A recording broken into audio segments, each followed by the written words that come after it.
Hey everyone, you're listening to the PRISM podcast episode 4 with your host Juice and your co-host oToastTV. Woohoo! Hey Toasty. Hello. Hello, long time no see, Toast. It's been a while since you've been on PRISM. It's been ages since I've seen your beautiful face. You mean heard my beautiful voice? Nah, I'm kidding. Is there a difference? It's just as gorgeous. Anyways, so we actually haven't been on PRISM together since the first episode with Anthea. Yeah, so what have you been up to since then, Toast? Since the first episode of PRISM? Yeah. Wow, when was that? That was... that was like during Christmas. Like the Christmas season. Yeah. Grimace? Yeah. Yeah. Blimey. Look, I haven't been up to a great deal since Grimace. I've been hard at work since the Materia Awards. Painting and putting together all of the trophies that our fine contestants have won. I keep running into hiccups with materials along the way, but I'm almost there. I'm closing in on the final part, and then I can get them all posted out and have some very happy award winners. They look amazing, Toasty. Like I've seen the progress photos you've sent me, and I can see how much work you put into these trophies, and I'm so excited for everyone, all the winners of the Materia Awards, to receive their trophies. Yeah, Thanks, man.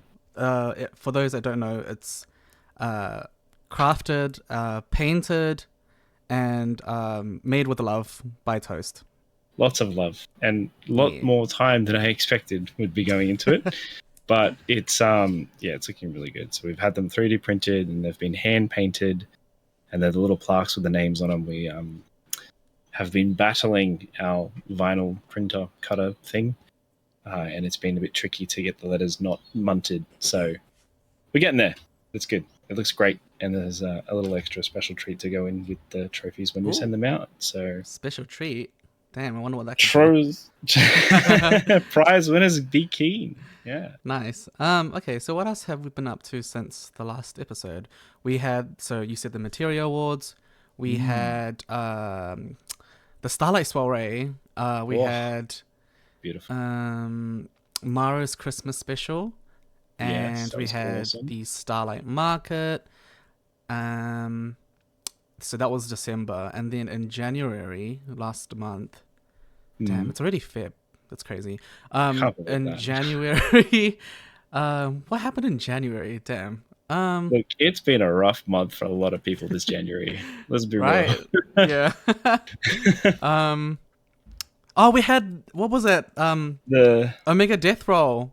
Roth. Oh yeah, the Omega Death Roll. Yeah, yes. That was incredible. That was so good. It was awesome. You saw it? Nice. Yes. It was so good. Production was off the chain. Yeah, the production was crazy good. Like, I was blown away with all the transitions and effects and everything. So, like, I can't wait to talk about that with Ameko, Llaina, today, who is our guest. And, I came 8th place, surprisingly. Like, as someone who doesn't really... That's awesome. Like, do death rolls and gamba and stuff. Like, I was actually quite surprised with the outcome. I had a lot of fun. And I enjoyed the production, the stream as well. Yeah. I'm tempted to join the next one just because of how cool the stream looked. Right. Like, to be honest, it just blew me away. It boggled my mind. Alexa did a fantastic job, being the face of the stream and working with his co-host and presenting everything. And it just looked absolutely fantastic the way it came together. So yeah, honestly, hats off to Chai for that. It was so good. Mad respect to Chai and Alhambra, and everyone involved behind the scenes. And also we had a Hroth market. Yes, the day after, I think, or the same day. I can't remember. I think it was the same weekend. True. Yeah. It was in there in January. I'm pretty sure. And I hear that Hroth market was an incredible turnout this year as well. Yeah, as all Hroth markets, their turnouts are huge, crazy turnout, like hundreds of people. But I love Hrothgars. It's great. Yeah, it's great. What else? Was that it for January? I feel like I might be missing something. We probably are missing something, but my brain is not telling me what it is. So right. Actually, there is something, but it's going to be what we're going to promote. Ooh. So we have a few things to promote before we invite our guests and introduce them. So we have Ooh. the recent release of the PRISM magazine, the first Woo! issue. How good. That's Yeah. so exciting. So there's like six people that were interviewed, 6 people in the community with some cool G poses of them, and they have like cool stories and stuff. So yeah, if you'd like to check that out, it's on. Oh yeah, thanks Toast for linking that into the chat. I got you. It's there, and we also have the Valentine Ball, which Oh, is happening on Valentine's Day next week, Friday, at 8 p.m. AEDT. So there's going to be a waltz challenge. So like dance routines for specific songs, which you can find out more on the website. There's going to be a glamour competition, love tarot readings. There's going to be some live performances by people in our community, our talented singers in the community, doing some Valentine's themed performances. There's going to be a special performance by Husky by the Geek. whoa, Yeah, what? yeah, No way. yeah. Oh, shit. The That's legend so himself, cool. the musician, Amazing. the guy with the husky hat that plays the guitar. That's He's incredible. gonna perform a song at the event. So yeah, there's gonna be lots to do and it'll be lots of fun. So look forward to that. We have the Shop Pay Bake Sale happening on the 15th. Um, Oh, we have the Safari, lots of events. We have the Safari Day, which is happening on March the 14th, which is a collaboration with La La La La and JJammin. amazing. So like, like a role-playing tour with like animals and stories and just Apparently, there's a petting zoo. a petting zoo. Oh yes, Is a there a petting petting zoo? zoo. A petting zoo. There's gonna be like an animal fight club or something like that. What? Yeah, it's crazy Don't fun. tell Peter. Oh my Um, gosh. there's gonna be a karaoke night on April the 4th. So that's Hmm. a collaboration with me and Zeki, who's someone else in the community. We have the Materia concert, which is hosted by Toasted Bun. So yeah, Ooh, like Final Fantasy 14 music, um, created from scratch, like the instruments and the backing track and all the vocals, like everything is our own work, and I'm excited for everyone to witness that. So that's going to be April the 5th, I believe, and then we have the next production, the next Jammin production, which is Boulevard Quay, uh, which is happening on end of May. Yeah, so look forward to those events. Oh my god, there's a lot of events. there's Anyways, another one as well. I don't think we've mentioned yet. The hmm? Fish Fest Oh yeah, I just saw that today. The Fish Fest, coming up on the 22nd of February. February. Yeah. That's something that's hosted by the people at Eorzea Museum Network or something like that. Yeah, Yes, yeah. yes. Museum Network. So like Yep. Fruity Snacks, if you guys know who that is, they're like very known for their fishing content. Which is Um, pretty darn cool. yeah. So look forward to that as well. Happening on Feb 22nd. I believe that's 23rd for us in Down Under. Um, It's 22nd and 23rd. yeah. Yep. Yeah. So Materia's 23rd. Yep. Yep. Yep. So that's happening as well. So yeah, lots of events happening at the start of 2025. Very, very exciting. So yeah, anything else to us before we introduce our guest? Look, no, I can't think of anything else. There's been an incredible amount of events coming up and have been. So there've been some great ones. There will be more great ones. Stay tuned. Keep your ear to the ground for all of the Final Fantasy stuff that happens in our community. It's going to be incredible. Yeah. Alrighty. Without further ado, let's introduce our guest, Ameko Taiyou. Woohoo, Ameko! Welcome to the podcast. Heck yeah. Hi. Thanks, guys. Hi. Hi. So for those who are meeting you for the first time, could you please introduce yourself and tell us what you've been involved in within the community? Hi, everyone.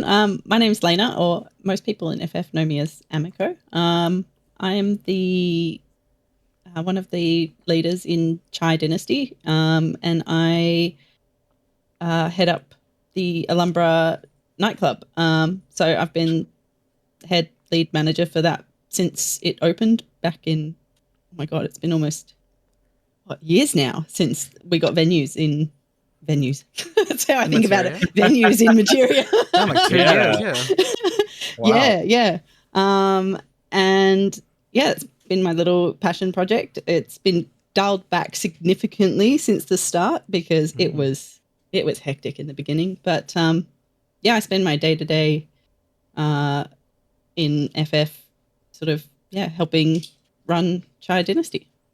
Well, I love everything you guys have put on for Chai Dynasty and Alhambra. Like, I've been to Alhambra a few times. I remember like you guys having like unique themes every time you open. Yeah. And Yeah. I think that's what you were talking about, right? Like, Yes. yeah, all that work for like setting it up, like the housing and everything like that. So Yeah. I love everything you do with Alhambra. Yeah. Thank you. Yeah, ever since we moved from, because it originally started in the Chai FC house and it was in our basement. And so the whole Alhambra kind of was, it was in the Chai FC house basement for just over a year, or almost a year, I think. And we would do it every fortnight. And every fortnight I would come up with a theme and I would completely redesign the theming of the basement every week, every fortnight. That's insane. So yeah, that was a lot. Like that was a lot of work. I've got so many retainers on alts just full of used furniture from doing that. How do just you keep overflowing. Let's just say I lose a lot of items, or I'll be like, hang on, I think I've got one of those. Hang on, let me just go look. Yeah, wow. Yeah, so, but because the FC house is in Shirogane, it was a little inaccessible to new players. So eventually we decided to move it to a large plot that came up in the mist. And one of our alt FCs purchased that. And since we had moved it, we decided to outsource the design to somebody else in the community, and go for a bit more of a static feel inside, which I still kind of miss redoing the venue like I used to, but not being able to have access to my main and all of the items that you get access to from having an end-game character, and, you know, being able to hit Bosnia up if you need Queen's Rests, or, you know, hit the Doman Enclave up, and when you would have to like transfer characters between FC, it just became a bit of a headache. So yeah, we now we had a venue in like the atrium, and I wish that we'd had the new, you know, the new minimalist interior. I wish we'd had that for the last design that we had, because the pillars, oh my God, they did my head in. Those pillars. And now we've done a void build. That Quana and Frog did for us, which is absolutely stunning. We love it. It's great. That was the venue for the Omega Death Roll, right? Correct. Yes. Yeah. Yes. So if you were at that's where we now have Alhambra, and it's stunning. It's beautiful. We love it. And now mainly the themes revolve mainly and change mainly with the glamours and sort of the vibe of the event and things like that, rather than re-theming the whole venue. Yeah, that's cool. Shout out to Quana and Frog, the designers for the venue. Yeah, the incredible work. Very talented housing enthusiasts. They absolutely killed it. Yeah. Like every time I jump up there, I'm like, oh man, this is so cool. Like, they just a lot of ponds. Yep, a lot of ponds. A lot of ponds. All right, ponds are expensive as well, right? Yeah. Buying that many. We're also very like Chai as a whole. We're quite a self-sufficient FC. So like I know I spent some time fishing up fish for those ponds. You know, I went out and fished some of the fish required. I think there was some international trading going on with some people going to Japan to hit up the market boards over there to get certain pieces at a more reasonable price. Yeah, very smart. I do the same thing. Yeah. Yeah. Especially if you need it, like a lot of it. And you kind of have to. It's nice that we can do that in a way. Like if you've got alts on other data centers, you can now do some of that international trading, even though we're locked in. Yeah. It's a prison server, I tell you. No, it's not a prison. The prison country, where the prison server, like they're keeping it consistent, I guess. It's on brand. Oh my god! I thought those darn Australians have caused too many problems. We are chaotic. Don't unleash us on the world. All right, Ameko, do you remember how we first met? How we first met? I think we first met. Was it at a Met Gala? Officially, or did I meet you before? Did I meet you before that? And do you remember which Met Gala? It might have been. I think it was the Chai collab. I remember meeting Alexa at the royalty one. There was one that I did trivia at. Oh, that's the Chai one. Yeah, the heist. Yeah. The heist one. Would you say that was a good one? Our first time meeting. I think that was our first time properly meeting. I think we met very briefly before that, but it wasn't in like a in-depth way, I guess. Yeah. Are you about to pull a time and date out of a hat, Juice? Because that's crazy. Sorry? Are you about to pull a time and date out of a hat? Yeah. Do you remember when we first met? I feel like I do. But oh, okay. Refresh my memory. It was more like in 2023. I feel like. Oh shit. That's a while back. Yeah. I feel like it was when I first spoke to Puppy Chai about something, and then maybe I feel like it's somewhere in 2023, but I can't remember the specific details. But I remember us actually meeting at or interacting at Met Gala, and then actually meeting in person at PAX. At PAX, PAX last year at the good old Limsa debauchery. Yeah, so debaucherous. It was so fun. It was so debaucherous. It was incredible. How did you meet Toasty? In person, it would have been Limsa Debauchery 22. Yeah, the first Limsa Debauchery was when we met in person for the first time. But 23. Is it 23? Yeah, 23. Yeah, not last year, the year before. Yes. But before that, I've always been like aware of Blitzglam, and I've snuck in and had a peek and like done a bit of a lurk every now and then on some streams. So it's true. I've always been too shy to participate in glamour contests myself. Despite entirely redesigning a whole FC house around specific themes for every fortnight. I'm a very contradictory person sometimes, I will admit. But yeah, I like to watch people put effort in, because how people do their glamours is always really iconic. 100%. It's just something that's enjoyable. And I believe I remember first becoming aware of Blitzglam and Toast properly when, because Tony Stank, who I know you both are familiar with, he started out in Chai. I don't know if you guys know that. Yeah, he did. Yeah, and then he slowly, I think, became more and more involved with Blitzglam, and I don't know if he knew you before that, but I've one day known Tony Stank in person for years. One day he just left us. And so it's always good when I see him around. I'm always like, I was a Chai person. I hope he's doing well. I felt kind of bad to poach him from your FC for a little bit, but that's all good. We love Tony. Tony's such a good egg. Yeah. Honestly. Yeah, he was a good egg. I always say to myself, if I started out on Sophia, I probably would have wanted to join Chai. Would you join Chai? Yeah, I probably would have wanted to join Chai. Yeah. That's awesome. Wanted to join the Breakfast Club when he started on Nirvana. Ooh. Oh, yeah. But his little FC application said Is it Spank Me Daddy? No, I was okay. So okay. it got rejected because no one explained that he was No, a friend oh, of Let me explain. Let me explain. So for those who haven't heard the story before, when I came back to FF, so I took a break and I came back. I was looking for an FC, and someone recommended me the Breakfast Club because they hosted like Blitzclam. Mhm. And I sent in an app. I thought they had like the power to accept my invitation, my friend, and I thought I could just write anything and get away with it.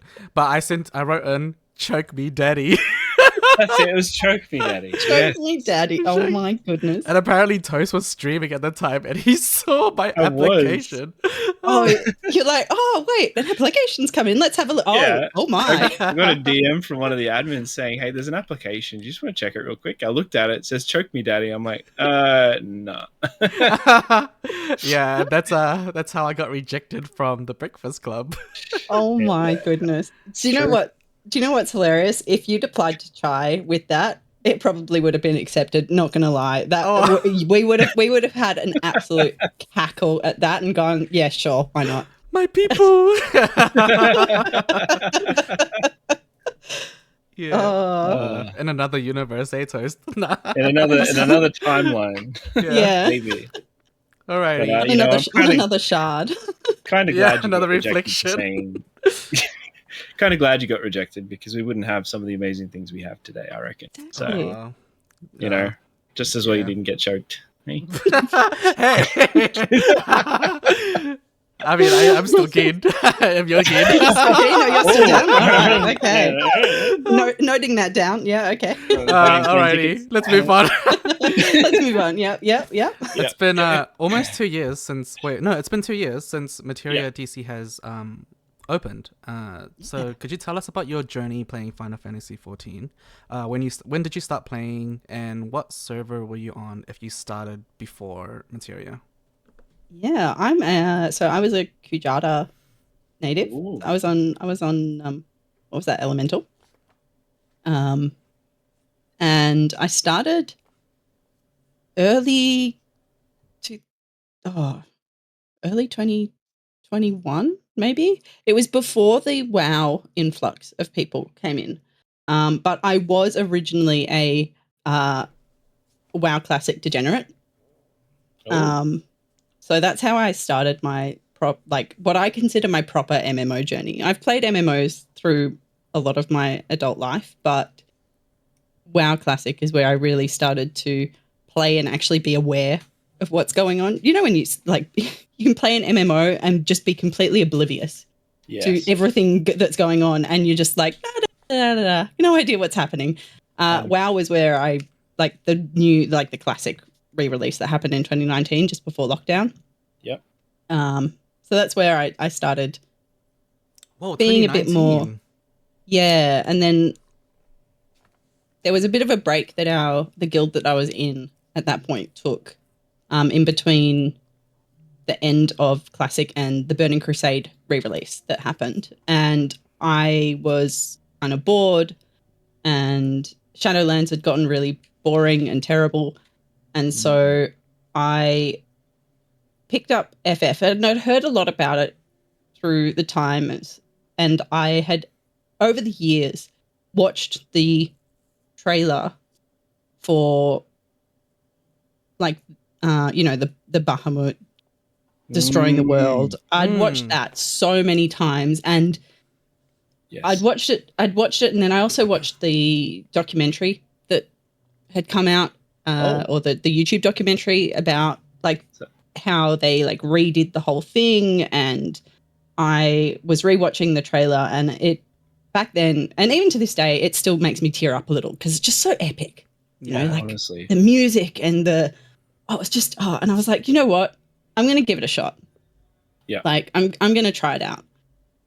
And so I initially recreated Llaina, because Llaina is from WoW. She's the name I've gone by in most MMOs. And I created a Duskrite Elezen monk.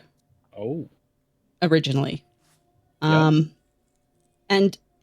the way WoW, because FF, you know how with FF you can be everything on one character.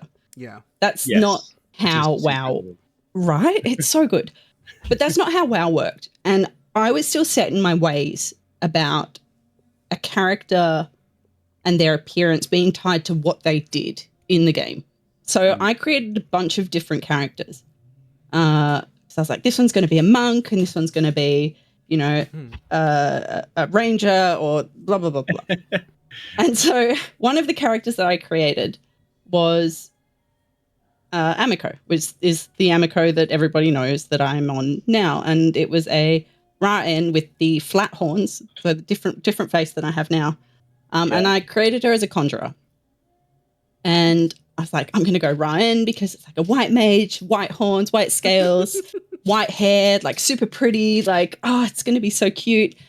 And I slowly fell in love with that character. And that was the one that I actually played the most on. Mm. And now I sort of wish I'd given her the name Llaina in hindsight. But I just sort of was like, oh, they have traditionally Japanese names. So I just sort of made up a Japanese sounding name and gave it to her, not really thinking about it. And now that's stuck. So that's how Llaina came about. I never really wanted to be a healer, but here I am now, a couple of years later, white mage main. Nice. I was always a DPS, so in other MMOs. So yeah, it's my little journey, I guess. Yeah, and then I moved to Materia when it opened. That's awesome. I wasn't sure I was going to originally. I was a little bit nervous. How much of MSQ did it take for you to stick with Ameko? Not that it felt like a lot, because I was doing a lot of the side quests as I went. But it was the point, you know, you conjure, you start in Gridania. I got, it's that if anyone else has started in Gridania, there's this point where Kane Senna gives you a mask. Yeah. And she's like, oh, here, you're like the savior of Gridania, and or whatever it was at the time. And I'm like, oh, I'm locked in, damn it. And that was it. Like, I remember RP walking everywhere as well. Like, I was immersed. I was like, it was, like not far in, but sunk cost fallacy. I was like, and I just slowly fell in love with the little Ryan Aura, and Elizon's kind of ran funny. You're not wrong. And I was on the free trial, so I couldn't create a bun girl. And if I had, so I was on the free trial for quite a while. I sort of existed as a free trial player for a fairly decent chunk of time. Yeah. Otherwise, I probably would have created a bun girl off the bat. The dream. But I'm locked in now, and I can't. I'm too attached. I'm too attached to her. Completely fair. Yeah. I can only imagine you as, like, for someone who's only known you for a few months, I guess, see you as your aura. Yeah. Yeah. Your very short aura. My very short aura. Min-height aura. Yeah, min-height. Yeah. It's almost as tall as a Lalafell. Almost. Juice. Did you know I'm actually a Lalafell right now? Yeah. I don't know. Yes. Yeah. I do. Yeah. You are chaotic as a Lala. I saw you in Limsa the other day, Juice. And yeah. Yeah. Oh my. The Lalafell swap is a license to be a gremlin. Yeah. Yes. Yeah. Yes. If I had unlimited Fantas, I would probably occasionally do a Lala swap and just be absolute chaos. But I do have a Lala alt called Mini Ameko. Amazing. Mini Ameko. Yeah. Yeah, Mini Ameko. And look, if FC members know, if I log in and another one of my FC mates, Toka, logs in on our minis, chaos is about to ensue, and they are terrified. Incredible. You know what? It's true. Lalas have so much fun being chaotic. Have you seen, like, this video I put out recently? What was it? Yes. I've seen it. I saw that. You get away with so much. It's crazy. Yeah. So Ameko, you said you've confessed that you have an unhinged love for Final Fantasy 14. Could you explain to us what you mean by unhinged? It's become my world. Hey, like I have a day job, but my true day job, honestly, is Final Fantasy. I just love it. I spend way too much time, or the correct amount of time, I guess, not only playing, but it ticks all the boxes. I like to get achievements. I like to, gather stuff. I don't think there's many aspects. There are a few of the game that I don't engage with. When I stream, I mainly just stream my raiding, and occasionally on Sundays I'll stream just, faffing about with Elixir, or we'll do Criterion. But when I'm not streaming, I engage with almost all of the game that has to offer. The only things I don't engage with is the Island Sanctuary. Still haven't unlocked flying. And Eureka. I'm with you on that. I need to do a Eureka because there are triple triad cards locked behind Eureka that I need to get, and they're the only ones now I haven't got to get that mount. Oh boy. So it's a grind. Yeah, it is, and it's Eureka is like the is it field operations, right? Yeah, it is. Yeah. So you need like a whole bunch of people to do it with, right? Or can you do it by yourself? Yeah, there's been a weekly event that's been run recently by an ANZ streamer. Oh, right. Oh, yeah, I've seen that. Yeah. The only issue is once you're behind, you can't, you need people that are around your level. And that's the thing that is frustrating for me about Eureka versus, say, Bozja. Bozja, you can go in and people who are below your level get rewarded for helping you. Yeah. And as far as I'm aware, unless they've changed it, that's not the case with Eureka. There's no benefit to helping someone catch up. Yeah, you need to be within 5 levels or something silly. It's hectic. Right. Yeah. So that's always been my problem. I've always missed, either I've been raiding and I've missed people going in, or, a group that I was going in with, I would have been working or something happened and I would miss a session, and then I'd be behind and I wouldn't be able to go in with them again. So that is the frustrating part for me about Eureka. And it's just, I don't mind grindy, but it is a touch too grindy even for me. Yeah. And I think it's also really hard to find a group, especially on Materia DC these days, to do that kind of content. So I just wanted to quickly do a shout out to that person. Yes. I don't know who they are, but thank you so much. Let me find that real quick. Yeah, thank you so much for putting that. I know on. there's a big that is Midnight Fox. Midnight Fox. Okay, yeah. I know Midnight Fox. Yeah. There's a big end game Eureka group that does stuff, and people will, as is Materia, and I think this is something that people don't understand so much about Materia if they're from other data centers. Materia is sort of a bit ADHD in nature, in that Materia itself goes through hyperfixations. So it really does. It really does. So suddenly you'll be like, wait, why is everybody doing I don't know, Delibram Regine Savage, or they're all doing this or they're all doing that, and it's just this wave that goes through the population of, let's all do this. Let's all engage in this piece of content, which I love it. But if you miss that wave and then people are done, well, you got to wait for the next wave. Yeah, it's a bit like that. Yeah. Definitely. It can be very hard to pin down content that you want to get done that requires lots of people. Yeah. But aside from the actual game content, the community itself is what's really kept me around. And finding Puppy and finding Chai and getting involved with that, and then becoming part of leadership, really solidified me being like, okay, well, this is now my home. This is my home away from home. This is, as Elixir calls it, the third place that I engage in. Oh, that's really cool. Yeah, I genuinely have a deep love for this game, and all of the different opportunities it brings people. Like, there's so many things that people, even like using Juice as an example, the hairspray, the Halloween special, the new one that you've got coming out, the Boulevard Queer, like all of those things wouldn't be possible without this game or the community, and that's what makes it so special.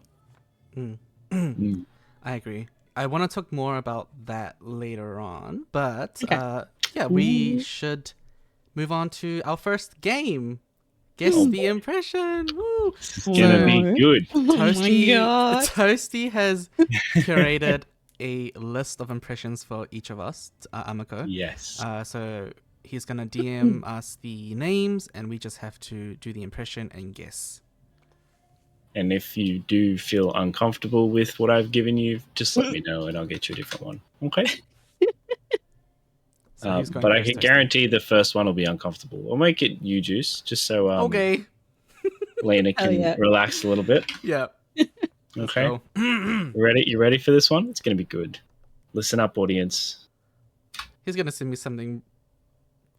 Oh. La la la la la la la la la la la la.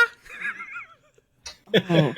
La la la la la la la la la. It sounds like you're one of the pixies from Il Meg.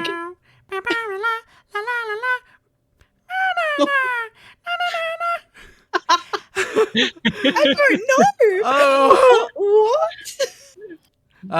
Should I be timing this? La la la la. Something world. Oh my god.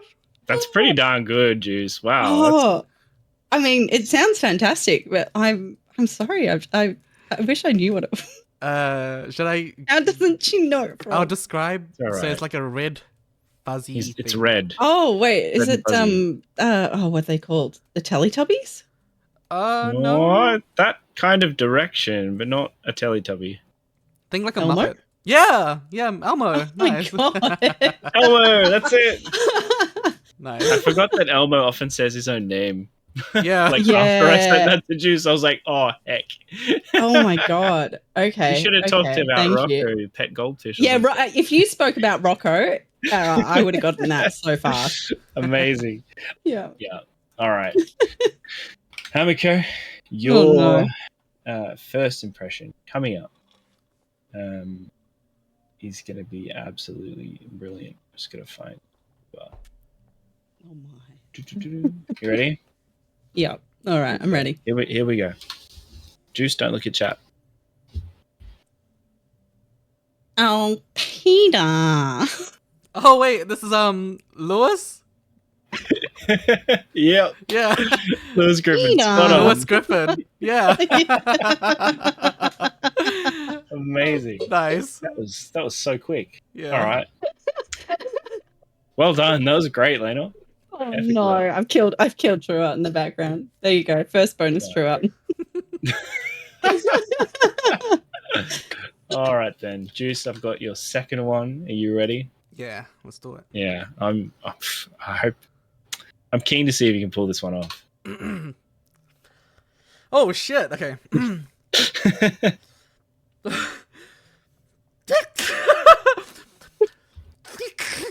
I can't do it. What? Wait.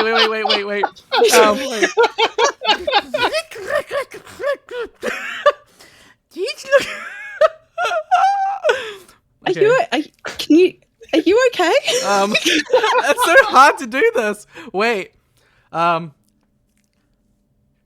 Look like a good spot to find some ingredients. Do you need like a reference or something? I am doing a reference for Kingdom Hearts. Oh, Oh, is it Donald Duck? Yeah. yes! Oh, that sort of was perfect. Wow. Oh my god. Oh my Right. god! You nailed the Sora. I lost everything else. That I was so gonna good. ask if you could smell burnt toast or something, but I was trying having to a say. stroke? I was trying to say this looks like a good spot to find some ingredients because he always says that in Kingdom Hearts 3. Yes, he does, doesn't he? Yeah. Oh my god! Oh, that was great. Wonderful. All right. You ready, Llaina? Yep. Yep. Here you go.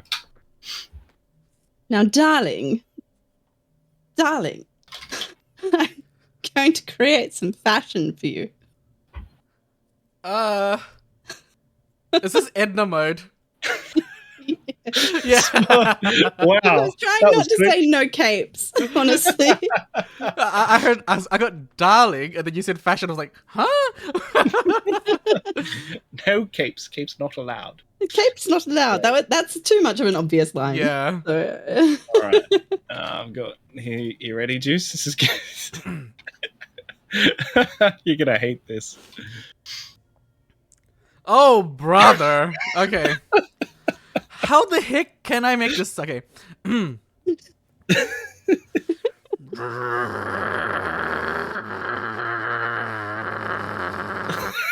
you a printer? No. No. It's another kind of appliance. Let me do some ASMR. Oh, a coffee grinder? Let me put some. Let's see. Beep.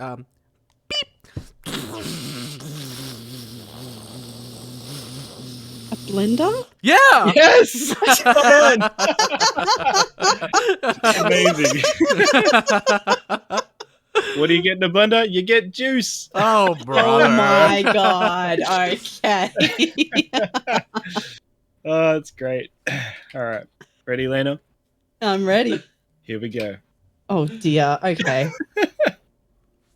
Beep boop boop boop. Bing. Is this Wally? No? Oh. What? Can I hear it again? Beep boop boop boop boop boop.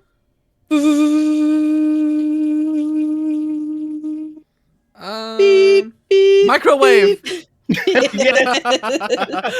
beep beep beep. God of movie. Yeah.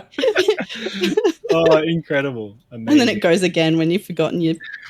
It's beeped at you. Oh, that's good. That's good. All right. I've got one for you, Juice. You're going to nail this one, I bet. Ready? Oh, okay. Oh, brother, this guy stinks! My leg! Oh. Is this from a piece of media I haven't seen? Oh, maybe. This guy's... I would My hope you've seen leg! it. Most people have. Most people have? Oh no. Juice's favorite quote. I don't know if this is the person that says this, but they're like, chocolate! I don't know if that's the same guy. It might be. Oh. Wait. Oh? Hang on, that's give. Is it from SpongeBob? Yeah? Yeah, SpongeBob. Is it Squidward? No. No. No. Oh. Oh, brother, this guy stinks! Oh my god. I can't remember who said it. I know it's from SpongeBob though. It's a. Wait, that won't be helpful. I was gonna say it's a fish. Ish. Okay, alright. That yeah. Look, that makes sense. I'll make it fair. I don't know if he's actually ever named in SpongeBob very often at all, but it's Fred the Fish. Fred the Fred the fish. fish. Okay. Fred the fish. He's the guy that goes, oh brother, and my leg. Yep. My So- leg. Oh my god. Oh, dang nematodes. All that sort of thing. Yeah, it's hilarious. Sure. Anyway. Okay. I got one for you, Ameko. This one's going to be great. All right. I believe. Ahoy, PRISM podcast listeners! I hope you are having a wonderful Puppy time Chai? listening.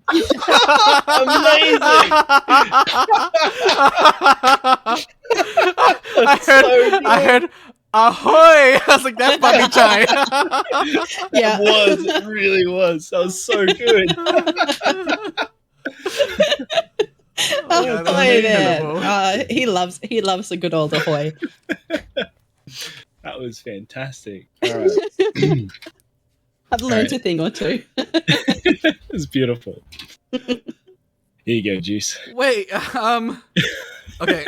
This is the most recent one. Okay. Yeah. 100%. Damn, Toast. I feel like you could do this better than me. That's fine. Okay. Let's see. Welcome to my castle. Welcome to my. I can't do it. Oh my god. You can't. I am going to drink your blood. Dracula? Close. Close? You signed a binding contract. What? Oh my goodness. Is it from something recent? Yeah, Yes. yeah. It's not Nosferatu, is it? It is. It Yes, is. that's right. I can't Oh my do god. it. I've not seen it, but that's the only vampire thing I know that's been released recently. Yeah. Oh, no, Juice is too busy cracking up to try and get it right. Yeah, I'm sorry. Understandable. That's okay. I thought that'd be hilarious. Oh, that was good. All right. Here we go, Ameko. Oh, it's been so long since I've seen what it. Surely you know this one. Oh, I know it, but It's all right. I thought I tore a putty tat.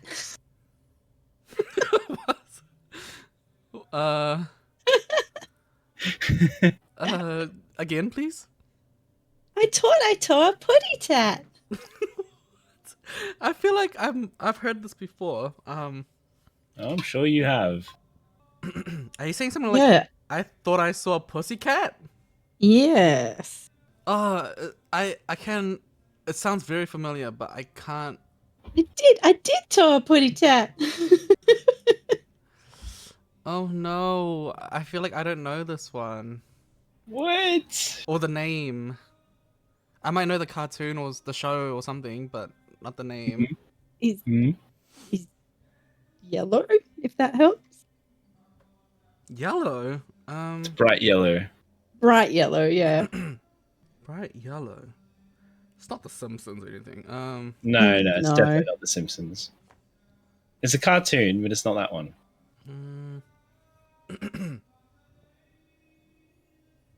Often fluttering the eyelashes while saying, "Thought I tore a putty tat." Fluttering the eyelashes. Not normal for this animal that it is to have eyelashes. Just saying. No, Is it a very old cartoon? I mean, that's pretty I wouldn't- subjective, I guess. Yeah, Like I wouldn't say before, it. would you say it's like 90s? Look, 90s was like first- 5 years ago, first so I don't know what you're created talking in the about. 40s, but like has been a recurring character ever since. Oh, Hmm. I don't know. I don't know those. Want like Do you want the answer? the yeah. Do you want to know like the what do you call it? Like what The studio it's company, from? the studio? Yeah. Sure. Warner Brothers? Oh, that doesn't help. Yeah. The same people that brought you like Bugs Bunny Bugs Bunny. Um, and Porky Pig. I feel like I'm gonna get it when you say the name. I'm gonna be like, oh my god, Yeah. of course. Yeah, it's true. Mm. Nah, I know it. I can't. I can't think Okay. of it. Yeah. What is it? Do you want to tell it? Go for it, Llaina. You tell him. It's Tweety Bird. Oh yeah! Oh my god! Got him. Got him. Got him. All right, Him. here you are. Oh, for Juice. For some reason, I was thinking Tom and Jerry. Oh, not far okay. off, but Mm. that's just, they're both Warner Brothers, so. Mm. Oh, yeah. Yeah. He started, Llaina. Yeah. It's part of the impression. Yeah.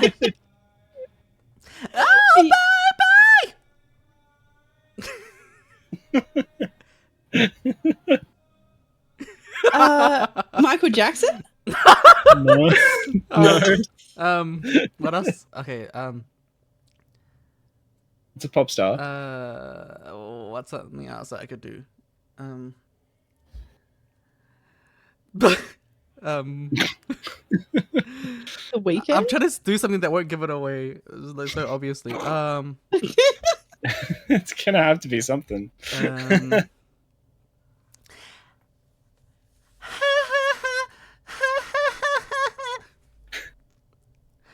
What?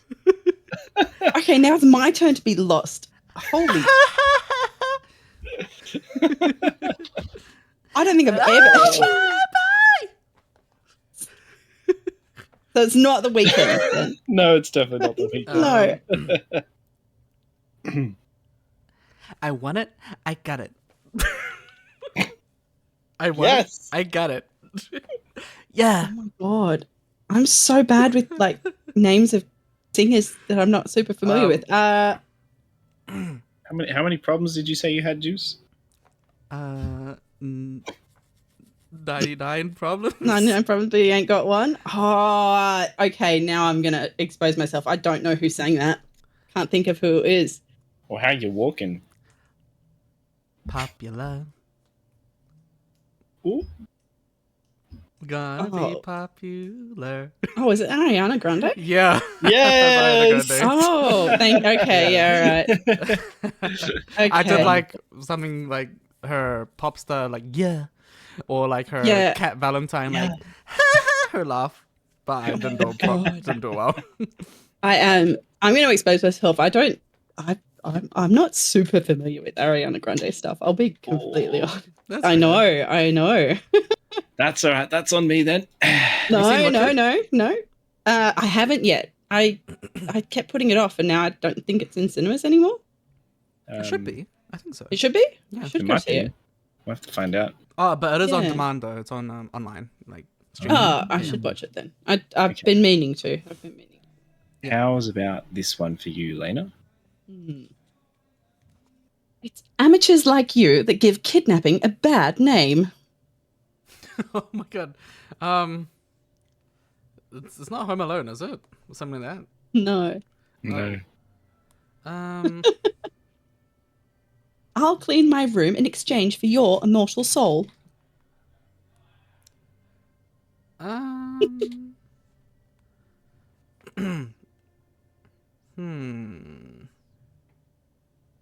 feel like it might be something from Wednesday.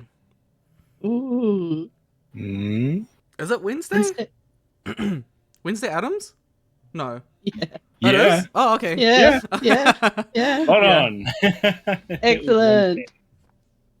Alrighty. Well, I've got another one here for you. Juice, you ready? Okay. All right. The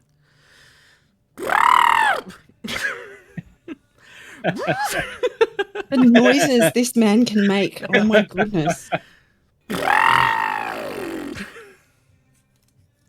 Oh.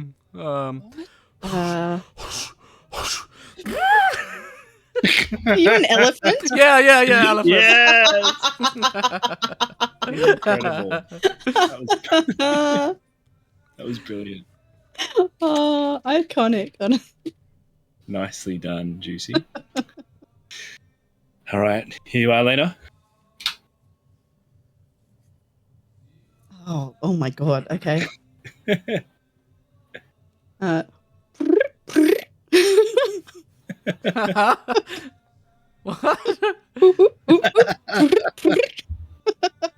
Oh, this is so good. It sounds like either a phone or a bird. Again, please. God, if I could do it again.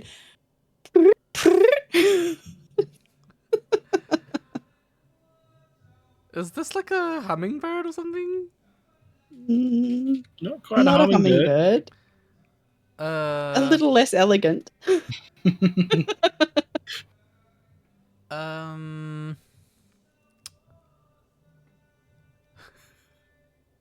A bird. No, I don't know. A bird? I mean, it is a bird. Yeah. Would it help? Do you want a clue? Yes, please. If I was this, I couldn't make a nest to save my life. Oh. Has at least 2 wings. Is this like And feet. Is that a kiwi? No. No. In major cities, feet are optional.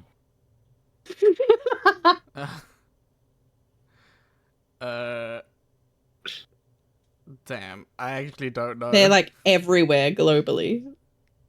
A bird. A bird. I mean, yeah, you're not wrong. Look, you're not wrong. You're not wrong. Mr. Worldwide. This is so hard. If I was in claymation, my eyes would be looking in completely different directions. And pigeon. yes! It's a claymation. That's the clue that got you. There we go. All right. Just picturing that one pigeon in, I don't know whether it was claymation or something. It's just like, and its eyes are just off in looking left and off. So good. Oh, okay. Well, I've reached the end of my list. Nice. That was fun. I think that was great. Good. Thanks for playing, guys. I'm sweating. Yeah. Donald Duck got him choked up. Okay, let's continue with the interview. Ameko, you're one of the core leaders of Chai Dynasty. One of Materia's biggest and successful FCs. So I was just wondering, what is it like to run an FC this big, and were there any challenges that you had to overcome to get Chai Dynasty to where it is today? Oh, that's a good question. On a day-to-day, now is very different to what it was in the beginning. In the beginning, we were a lot more hands-on with how we would approach things, but we've managed to get the FC now to a point where it's sort of self-sustaining in a way with its community. But definitely in the beginning, there was a lot of, how do I say it delicately, I guess? There was a lot of having to keep an eye on people who would come in with bad intentions. And we are an FC that has a, like, FF is a game where there's a lot of women and LGBT aligned people that play compared to, say, other MMOs. But Chai in itself has a large population of both of those. And it was really important to me from the get-go that I make Chai a safe space for those people. And so in the beginning, stamping out any bad actors or people that were trying to prey on our members in nefarious ways or with bad intent was a bit of a challenge, because we don't want to be seen as people who are wanting to shut people out. We want to be welcoming to everyone. So in the beginning, we gave people chances, and then over time we had to really learn how to recognize the people that could cause that disharmony faster, and sometimes even gatekeep them from the beginning. And that's something that we've learnt how to do over time through a lot of trial and error. I think moderation in an FC the size that Chai Dynasty is something that people don't realize happens in the back end a lot of the time. Like the Chai admin group. So there's Puppy, obviously. There's me, Elixir, and our Submarine Master Lux, who is also one of all of us. Like all four of us are really integral to how the FC runs. We all sort of take on different aspects of how we run it, but we have weekly meetings where we catch up and we assess what's been going on in the FC, the health of the FC, if there are any issues that we need to look into or attend to. We try and let interpersonal drama play out, but we will be mediators if people do have issues that they need to talk about or have help with if they do have something going on. But that admin backend side of things and just generally thinking about running events and coming up with new things to keep people engaged and especially with the trivia and Alhambra and everything that we do run, encouraging people to be involved and to take initiative and to know that it's okay for them to, if people want to start a maps night, for example, utilize our FC to invite people and get numbers. Like if someone's in FC and they're going through the MSQ, don't be shy in like reaching out to people in the FC and like asking for help. Because we've got so many people that are always willing to help. It's really cool. And and on the flip side, some of our most like long-term valuable members are those members that people often forget about in big FCs, and they're the quiet, steady members who have been around since almost day one and are just happy being in a space where they feel safe and accepted and know that they can reach out if they want to, but we don't pressure people to do that. Yeah. So we've got a large chunk of our members that don't really talk that much in FC chat, but people say hello, and we've got a couple of members who, if they're online, the second you log in, you're getting a welcome and hello and a wave and so it's really, I don't know, it's a really good family that we've built. That's really it's cool. nice. Yeah. I have another question about the FC. How do you, for an FC as big as Dynasty, how do you like make sure that everyone feels included and feels like seen, and like there's no like cliques that form within the FC that kind of would make people feel excluded? Yeah. Cliques it's hard because cliques in a big group, especially in a group as large as Chai, are inevitable, right? You're going to have people that aren't going to get along with each other, and that's fine. We just the base level of what we expect from our members is that they treat everybody with kindness and respect as a baseline. Like that is a base expectation that people should be, treating everyone with kindness and respect. So if you're running an event and somebody comes along that you're not particularly fond of, you don't, we expect people not to kick them out. We expect people to, unless there's been intense drama, but often if there is intense drama, one of those parties will inevitably leave. And that's okay. And clicks will happen. It's a natural part of an MMO, right? Especially when you've got the size limitations that happen with FF. So a maps night can only be 8 people in one party. But we utilize things like Raidbot to sign up, and then we will, instead of the people that are running the event handpicking people to invite, we will, one of the things that we ask is people put up a private party finder and just put the password out in FC chat. So whoever joins that is whoever goes in. So it's like an open invite for everyone in the FC. Correct. Yeah. If you've got the content unlocked, you're welcome to come along. Yeah. Does that mean there are no cliques? Absolutely not. There are definitely cliques, and that's okay. People should be allowed to have certain cliques so long as they're not exclusionary to everything and everyone. Yeah.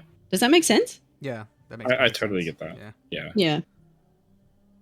So also sorry. No, you go. I was gonna ask, so when you organize events, is there like a way for your community, or just your FC, to have an input in? So like, for example, you mentioned if someone wanted to run like a maps night or something, then they could utilize the FC. Is there, so that's like, would you count that as something separate from like official Chai Dynasty events, like something of a larger scale and that takes more effort and prepping and planning? For example, I think I heard about one time you guys did like a cooking event. So like, how do you also allow, I guess, like bigger, like your productions? Yes, for like people with a smaller role in the FC, or Absolutely. yeah, like how do they give like feedback, and can they participate in those kind of events in the planning phases? Yeah, it does look. I will say it doesn't happen very often, because people who are willing to step up and lead an event of that sort of nature that isn't just a small content night, for example, like those happen organically often. And in the past we did have like a schedule of what we would do on each night, but we found that, I don't know whether it's something about Materia people or Aussies, or people in the OS community, we're not too fond of rigid structure like that. We're a little more free flowing. We're a little more loosey goosey. Yep. If it's said that this is what's happening on this day, you'll inevitably have people that go, I don't want to do that. I want to do something else. Yeah. So over time we did abandon having a set schedule of what would happen. In terms of like the big events, we would love and do love when people step forward and go, hey, I've got this idea and I want some help putting it together. Now, that doesn't mean that we're going to take it from them, because like you said, the cooking event was done by a couple of our members who were sort of helping out. We were trialing out a position in the FC that ultimately we got rid of because it didn't work, in a sense. Like in a big FC, especially when you have roles that are above other people, it creates like a sense of, oh, I have to work to get this, or I've got to meet certain expectations if I'm in this role. But we want people to just feel free to, if they want to do that, we will support them. So if they need help with things, we're there for people to ask, hey, I'm really interested in, say, running a movie night, or a jumping puzzle night, or whatever it is. We're always happy to help out if they ask. But at the same time, we want people to know that they've got that support, but also to be comfortable taking that initiative themselves. Yeah. Does that make sense? Like, at the end of the day, the four of us that run Chai, we love to run events. Yep. But over time, we did for a while burn ourselves out quite badly, because we were doing everything. And I'm sure, as you both know, running events is a lot of so true. Energy and commitment. It's so much work. And I don't think people realize how much work it is, because there have been times when people go, oh, I want to do this event. And we go, okay, no worries. Yeah. You can do that. We give you, there is blessing you. If you need help, ask us. Yep. And then a lot of the times when they realize how much work they have to put in to get that ball rolling, it often will fizzle out, because people don't either. It's sort of like they have this realization of, oh, it's a lot. Like, so much work. It's so much work. Yeah, it does get overwhelming. And so especially, our admin team especially have had a bit of a rough. Last year especially, we all had a bit of a rough last sort of half of the year, and we're all recovering from that. And especially with PAX and everything going on, we just didn't have the time or energy to do a lot of that. But like one of our members stepped up and hosted a triple triad tournament that was really well done. That's cool. And he did an amazing job. And we just, if he needed help, we helped. We would encourage people to put up a PF to advertise. We would encourage our members to sign up and come along and participate. And awesome. And I heard you guys talking about like the death roll event that we just did, which was incredible. It was unbelievable, and we are also terrified because we now set the bar for ourselves. And oops. Oopsies. Felt bad about both them a couple of times. Yeah. So I know we are definitely keen on doing something like that again. However, events on that scale will have a longer cooldown. Yeah. You know, that is that'll be on cooldown for at least months, 6, if not 12 months. Like Yeah. the amount of work that it took to get that. I would sort of liken it to a similar. You guys would understand, like putting on something like the Materia Awards, which was phenomenal, by the way. Thank you.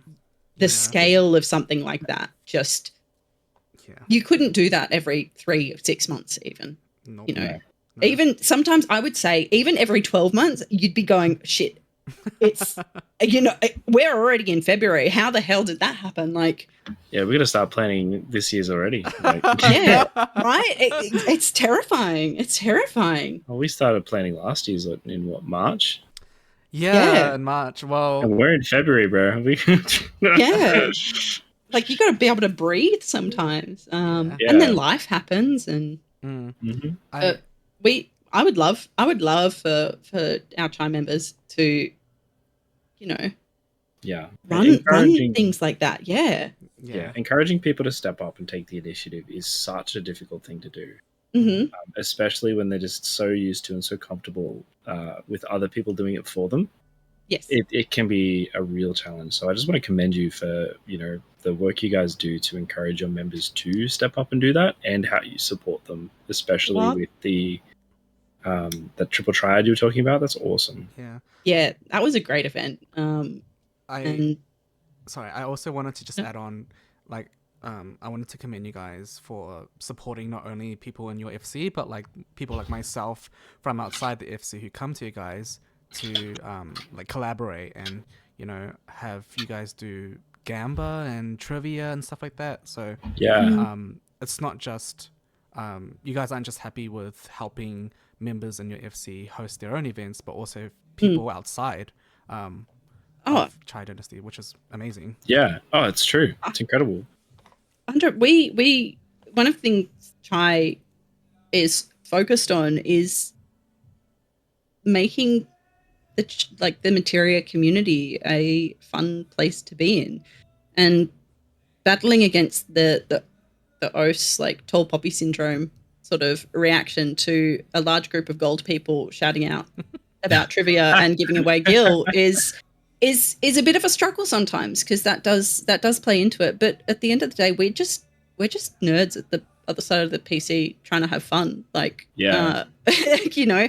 And like, I want to shout out if I can, like Ponus, who, if you've gone to trivia recently, he's really taken the helm of, while we've not been while I've not, like, I used to run quite a lot of trivia, but I've just not had the space or the time. I've been raiding recently. If I get stuck into raiding, that's it. I sort of disappear for a while.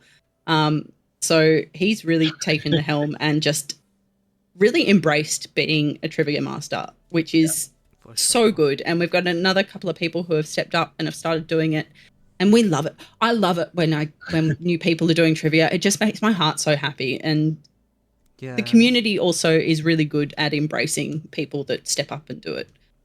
Yes, we get trolls and that troll trivia and things like that, but you're gonna get that. It's inevitable. It's inevitable. You know, like I said, the tall poppy thing in OS is, you see someone loudly proclaiming about how, you know, they're going to give away gil and they're going to do this, and, you know, they're shouting and yelling, and you're going to get people going, yeah, you suck. And we're just like, hi, yeah. You know, like, definitely. It can be a struggle, but you guys are always doing such a good job, and you handle crowds really well. So thank you. It's awesome to see that, you know, yes, you focus on supporting the members in your community, but you also support the rest of the wider Materia community as well. And that's just really encouraging and really special. So thank you for the great work that you guys do. Thank you. Thank Materia for being, like, such a good community to do it for. And I think it was on Anthea's episode where she was saying the smaller community in OS makes that possible, because it would get lost in a bigger data center. True. 100%. I really appreciate Materia for that. It makes it a lot of fun. Yeah. I have another question. You mentioned the color of chai. So I was wondering why gold. Oh. That's a good question. Puppy is in the chat. So I just adopted it from him. He was gold when I met him. I remember seeing Puppy for the first time in Kujata. He was a Kujata native. And I was not in Chai on Kujata. I was in a smaller FC there that I just sort of hung out in. I didn't really talk to many people. I was still going through the MSQ. But I remember being in Limsa and seeing this gold dancing row, always online. And then I didn't, and he was, usually gambling with people, and it was great, but he was often using like, I think he must have had like macros in Japanese and things like that. And so I always just thought he was a Japanese person doing gambling. And then I remember when Materia started, and this is how I probably met Puppy. I remember being on Sophia on, how you couldn't have your mains for the first day. And I saw a row running around called Puppy Chai. And I was like, oh, I wonder if that's the real one, or is someone like trying to steal his brand? So I remember going back onto Kujata, and sure enough, Puppy was there dancing in front of the Limsa Aetherite. And so I was like, okay, I'm just going to send him a tell. And I was like, okay, hey, so my guy, I don't know if you know, but there's someone on the new Oceanic Center that's got your name. So if that's not you, I just wanted to let you know that someone might be trying to steal your gig. And he's gone, no, that's me. And I was like, oh, okay. And he instantly responded in English. I'm like, oh, okay. So either he is Japanese and speaks English, or okay, all right, wow, okay. And then he was like, I'm starting an FC over there. Do you want to join? And I was like, sure, why not? And Puppy says gold because you can't have gold without being a G. Without being a G and old. Yeah. Okay, Puppy. Oh my goodness. Classic Puppy. The best and worst dad jokes of all time. I think it's got something to do with just being ostentatious and like going for old world casino vibes. Honestly, I actually get that. The Great Gatsby vibes from you guys, like all the gold and the shimmery and luxury of it all. Yeah. Look, if I was to do some kind of a dive into the meaning behind it, I could certainly see it being because it's a very bold FC that certainly encourages stepping up and illuminating one's night, as they say. Yeah.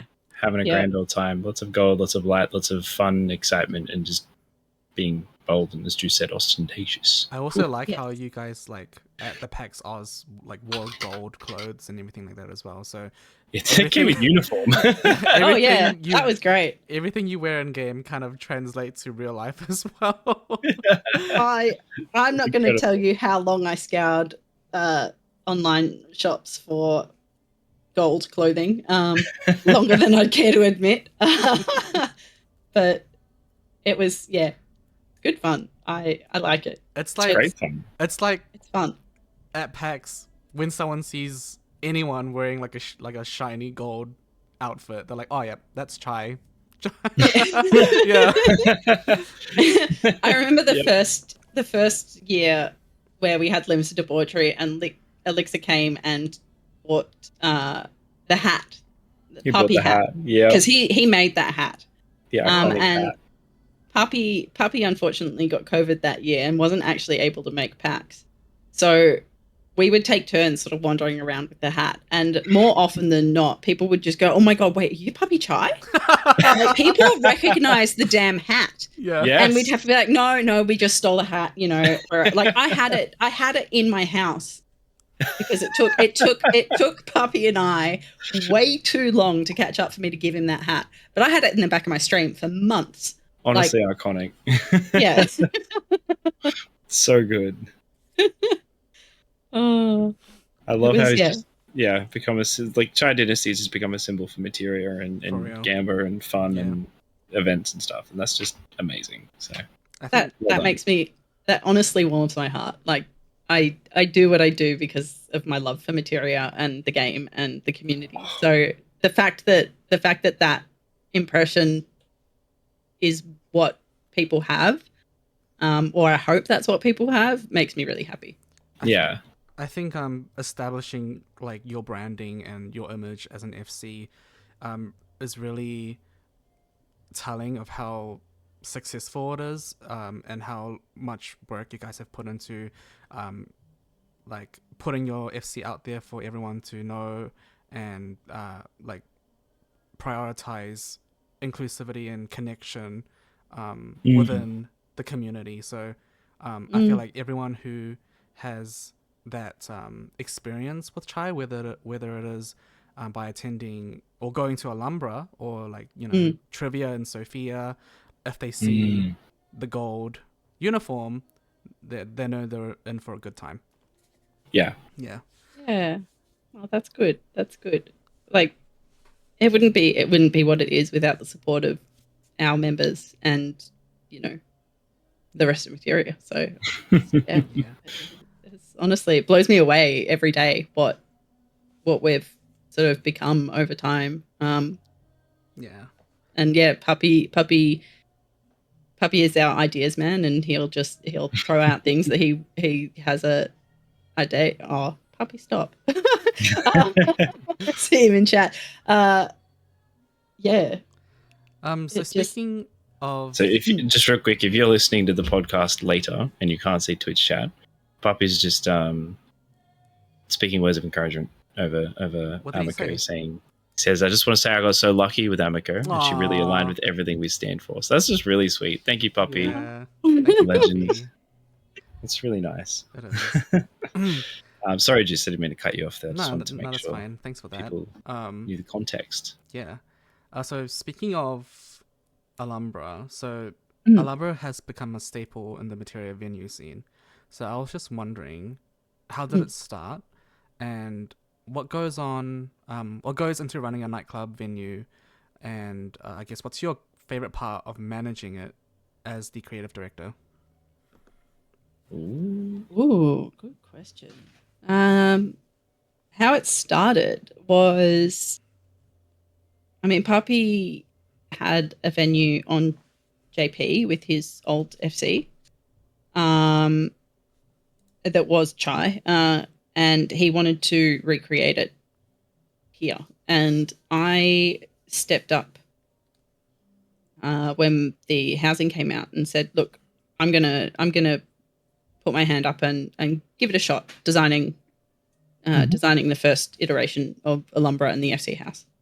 And I pulled out all of my years of Sims experience, and got to work, and then gave a list to the FC of all the pieces that I needed, and, you know, put it together. But in terms of, like, at that point, in terms of running a venue, I had no idea what I was doing. I'm going to be honest. I had no idea what I was doing. This was very much yeah, I'll do it. And then afterwards I was like, wait, what did I agree to again? And it's really changed a lot since the beginning, because in the beginning it was very much sort of a copy paste of how venues were on JP, which is very different to how they are now on OS. It was much more rigid and structured. So in the beginning, it was a lot of making sure we had the macros to, you know, welcome people in, shout out about the DJs, you know, talk about that gambling was open and a thing. And, you know, we had to direct people to where that was, because the first iteration of Alhambra had the casino like behind a wall at the back of the venue. Like I'd split the basement into like a third. The third at the back was the casino, and then the main floor was the actual nightclub portion. And then when I redesigned it, I incorporated it all into one floor plan, which flowed much better. But actually, my favorite part would probably be once the night starts, because I get nervous before every Alhambra. I'm always nervous. No matter how many times I've done it, I still get nervous. Yeah. And I still have that moment of, oh, I hope people come. I hope people come tonight. Or I get that you know, sometimes be like, I think it'll be a quiet night tonight. You know, I don't know if many people come. There's a lot of other stuff going on. And it always surprises me because people always come and they have a good time. It's, you know, there are things that people do that enhance their enjoyment of the club scene in FF that, you know, are unmentionable. Black magic. Yeah, there is some magic that happens. But even if you don't know how to do magic or don't want to do magic, the scene is it's an outlet for people, I feel, that can just go to a club and listen to some music, and if they just want to sit on a couch in the corner and people watch, yeah, they can. That's like some of the best part. I love doing some people watching at a nightclub, you know. You're also the photographer, right? Yeah, so I've always, like, out of game, I was into photography for years.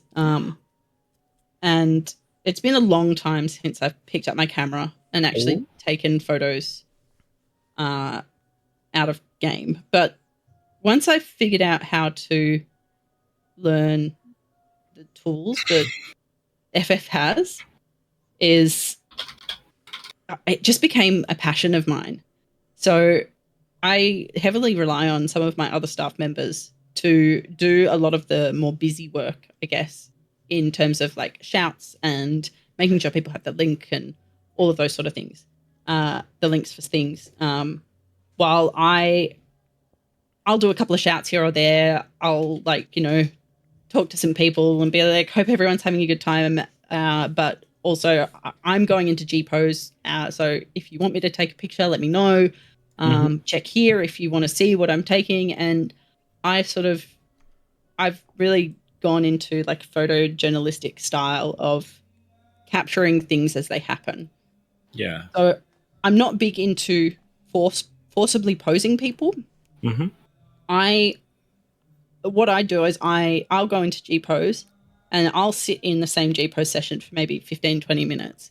And I will I'll switch between the people that I can control, because sometimes there's enough people that I can't control everybody in the G pose session. Like, I have to move myself around the venue to catch different people. And I'll try and catch everyone that I see. I'll try and at least catch people once if I can. And I will catch them in moments of whatever they're doing. So if they're doing an emote while they're gambling, or if they're like sad because they lost a hand and they've done a cry emote, and I've gone into G pose and I've caught them as they've done that cry emote, I'll snap a picture of them like being sad, you know. Like, I'll snap a picture of people celebrating. I'll snap a picture of a dealer playing dead on the floor because they've just lost like millions of gil, you know, to the punters. Like, I really enjoy catching people in the moment and finding moments that happen on the floor. So G-posing at Alhambra is definitely one of my favorite things. I'm very sad that I didn't have enough time during the Death Roll event to do more G-pose, but that was an event that I was way more hands-on with. And as soon as the stream started, I was just like everybody else. I was glued to that screen. I was not taking my eyes off it. And I didn't want to miss a beat. So I didn't actually take G-pose of that event, which I'm a little bit sad about, but we've got the VOD, so it's fine. That was cool. I love it. And I believe, I don't know, can I say Juice? Where I'm doing my G-pose, one of the G-pose sessions next. Yeah, for sure. I'm going to be doing G-pose at the Valentines, or as I've been saying it, Valentines. I'm set to do G-pose for that event. Yeah. Thank you so much for agreeing to that. It's going to be so good. I can't wait to Of course, I'm excited. Yeah. Also, just wanted to ask, since we were talking about the Omega Death Roll event, so you said you were pretty hands-on. So what do you mean? Like, what did you actually do for that behind the scenes? So behind the scenes, I was probably the only person that knew exactly what was going to happen through the whole night. Oh. We kept that. So Elixir kept that whole event pretty hush-hush from everybody. Yeah, wow. Except for me. Damn. So I Dang. sat with him in Discord and helped him. Like he would do a lot of the creative work, and then he would get me into Discord, and he would sit there and we would screen share OBS, and he'd be like, "Hey, so it's going to be this, and then this, and then this," and we'd go, "Okay, well, we need to shuffle this here and do this," and Amazing. make sure it flows well, and also creating those analyst Ameko moments. Oh, those were happened. great. I love them. Awesome. So those were great fun. Amazing. And then on the actual night, myself and my co-manager Toka, we got everybody registered. So we were getting people's entry fees. We were we'd asked people to submit like headshots and stuff. But if they hadn't done that, then I was doing the fastest G posing of my life. Whoa. To get headshots of people that hadn't submitted them, getting a battle pose from people. So I'd ask them to do some sort of battle emote for me that they wanted to have a picture taken of. That's a lot of work to do, like, on honestly. the night of the event. Yeah, so that's why Juice, I don't know if you noticed, I had a giant line of people, like an actual in-game line, people queued up in front of my character. And one by one, they would come forward, and I would be like, right, I'd get them in a party. I'd be like, okay, do you have DRS unlocked? Do you, what's your fee? I need a roll from you to determine your position in the order that people are going to roll. Okay, have you submitted a photo? Yes or no? If not, what do you want me to, what do you want the photo to display? And then I would have to go into G-Pose and grab those photos and make sure my transparencies were on with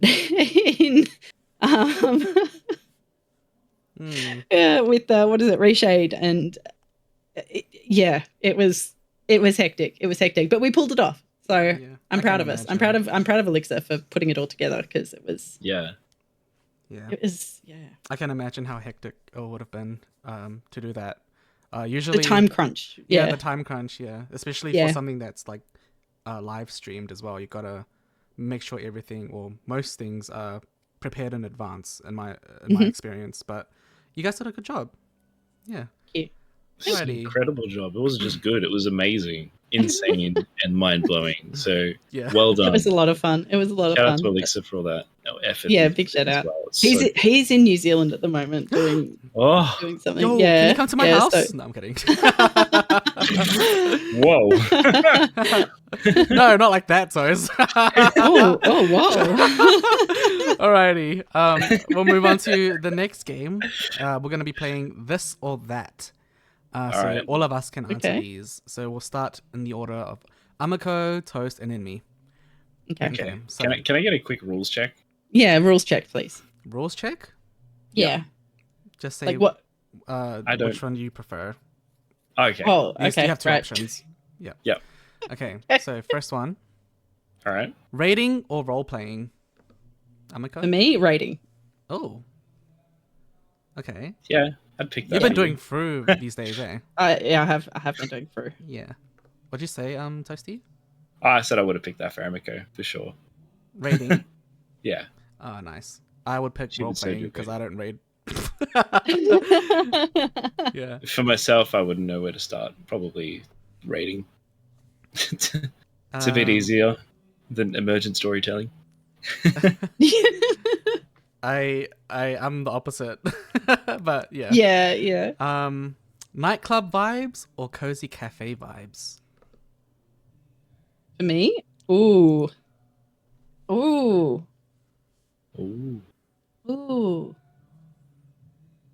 that's a good one. It's funny. I'm immediately thinking of where I'd get the best photos.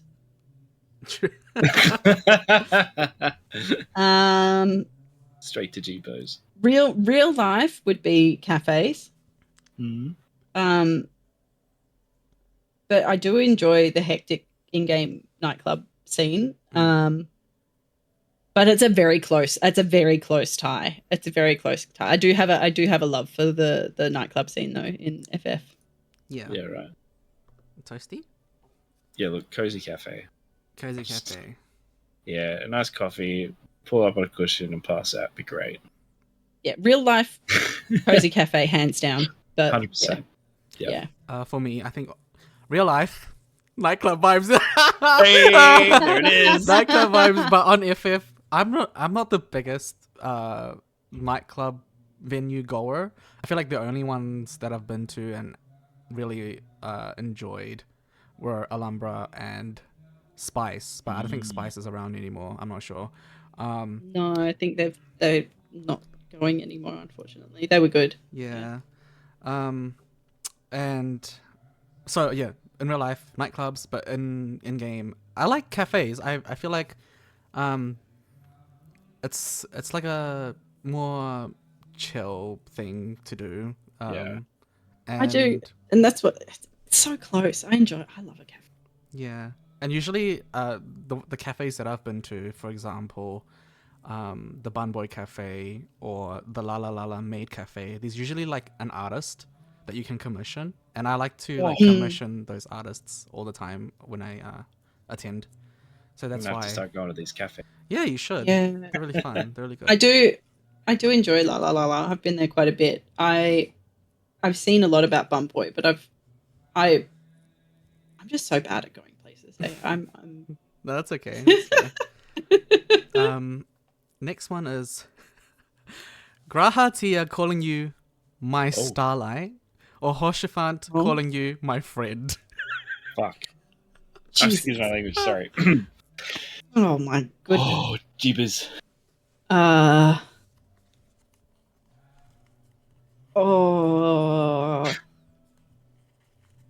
See, I in my head canon, Graha's my bestie, but I have a special place for Hoshifant, so I'd probably say Hoshifant.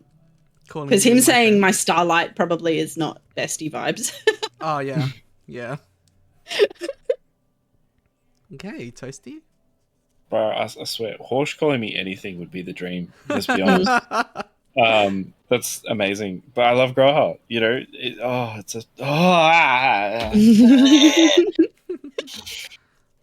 Just imagine Jonathan Bailey saying that to you. My starlight. I'm gonna need to go get changed. Nah, I think I'd probably go with Horsh. Honestly, it'd be more fun. Why not both? Exactly. Why not both? Why not both? I would go with. I would go with Hoshifant calling me my friend, as well. Yeah. Alrighty. Good choice. Next one. Dang. Getting yeeted by Xenos or getting a love confession from Xenos. Oh my god.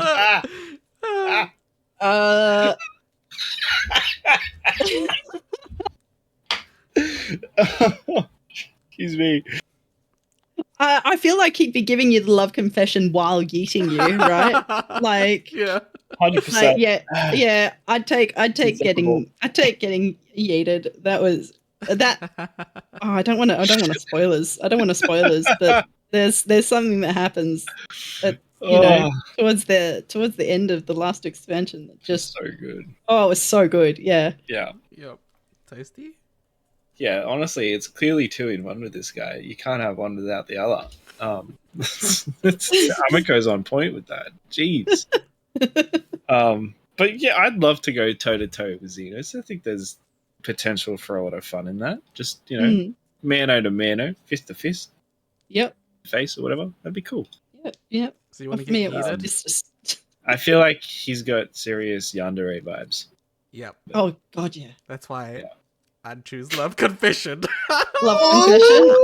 Oh. His love confession would be yeeting you into the atmosphere, though. I swear. Yeah. I swear. Yeah, that's true. Okay, next one. Being permanently glamour locked in a chicken suit, or be allowed to use only be allowed to use Mandeville dance as an emote. Oh. So cruel. I'd take the man. I think I'd take as or. Really? Sorry, language. No. Oh, I use emotes so much. It's fine, it's fine. How much expression does a chicken suit have? Are you talking like the chocobo chicken suit, the one where you can just see the eyes through the beak? Like there's a chicken suit. Chicken suit. Like the rooster suit. Yeah, the chicken suit. Yeah. Oh, that's both of those awful. I'd probably pick the Mandeville and learn how to like time different macros to give it different forms of expression. Oh, that's great. I have to give a nod to Papi. Yeah, Mandeville. Yeah. Oh, true. 100% Mandeville. Toast. Yeah, Mandeville. You can't lock me away from my glamours. I'm sorry, bro. Yeah, I knew it. How dare you? This is really Anything tough. less is blasphemous. For everyone that knows, my production relies on emotes, and just everything I do, in game. I feel like I could make a chicken suit work, so I'm gonna pick chicken suit. Chicken suit. The entire hairspray production, but it's just the Mandeville emote. There's some person on I don't know if they still play, but they were called Chicken Man, and they would always wear a chicken suit headpiece. So I feel like he would probably pick that choice as well. Surely. Yeah. Well, there's that. There used to be a Regaiden that would chill at one of the Aetherites on Materia, and he had like the snowman head. Oh yes. The Mandeville all the time. Oh, I can't remember his name, but I feel like I haven't seen him for a while. Alrighty. I know Puppy sometimes does the Mandeville and Namazu head, so. True. You feel a little bit spicy. a little spicy. Reach Morikawa, that's it. Reach. Reach is Puppy's inspiration. That's what made him start doing his thing. Yeah. Oh snap! There you go. The more you know. Little bit of lore. Incredible. Final Fantasy XIV movie adaptation or animated series? Animated series. Ooh. Toast? I feel like you could get more in. True, you could, yeah. Comes down to the studio and the budget. Yeah. Right. Yeah. Like if we're talking just a cheap anime adaptation, I don't want no part of that. Let's just say the best of both. Which one would you pick? Oh shit, anime for sure. Yeah. If it's the best studio with a great budget, then it's got to be the anime. But like, if we're just gonna get a crap anime, then give me a movie and make it decent. Yeah. Or the fans will never forgive or forget. Yeah. Oh, sorry. What were you gonna say, Ameko? I was gonna say, I don't want no Avatar, The Last Airbender production.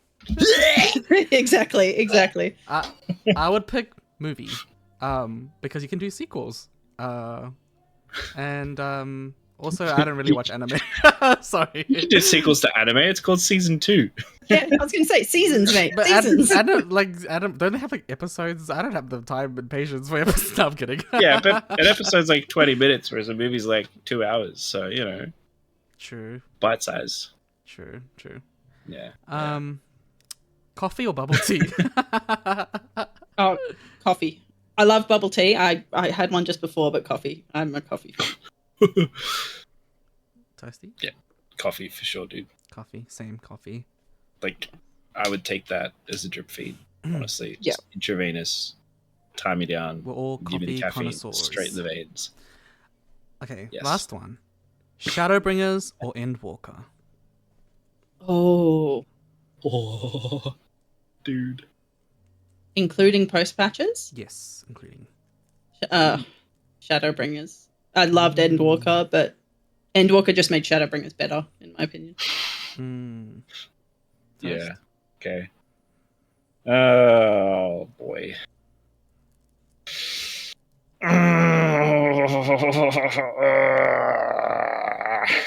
Okay. Look. I'm gonna say Endwalker. Oh. I love Shadowbringers, but like there are some scenes in Endwalker that are just honestly like broke me down. Oh, but those are the as best a person parts. in Endwalker, not Shadowbringers. In Endwalker, like Shadowbringers was like, oh my god, that's fucked up. That's messed up.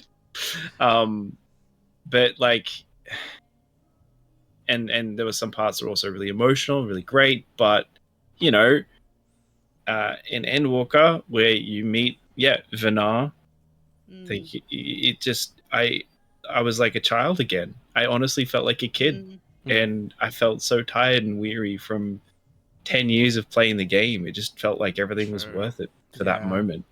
And then we got interrupted, and that was so bad.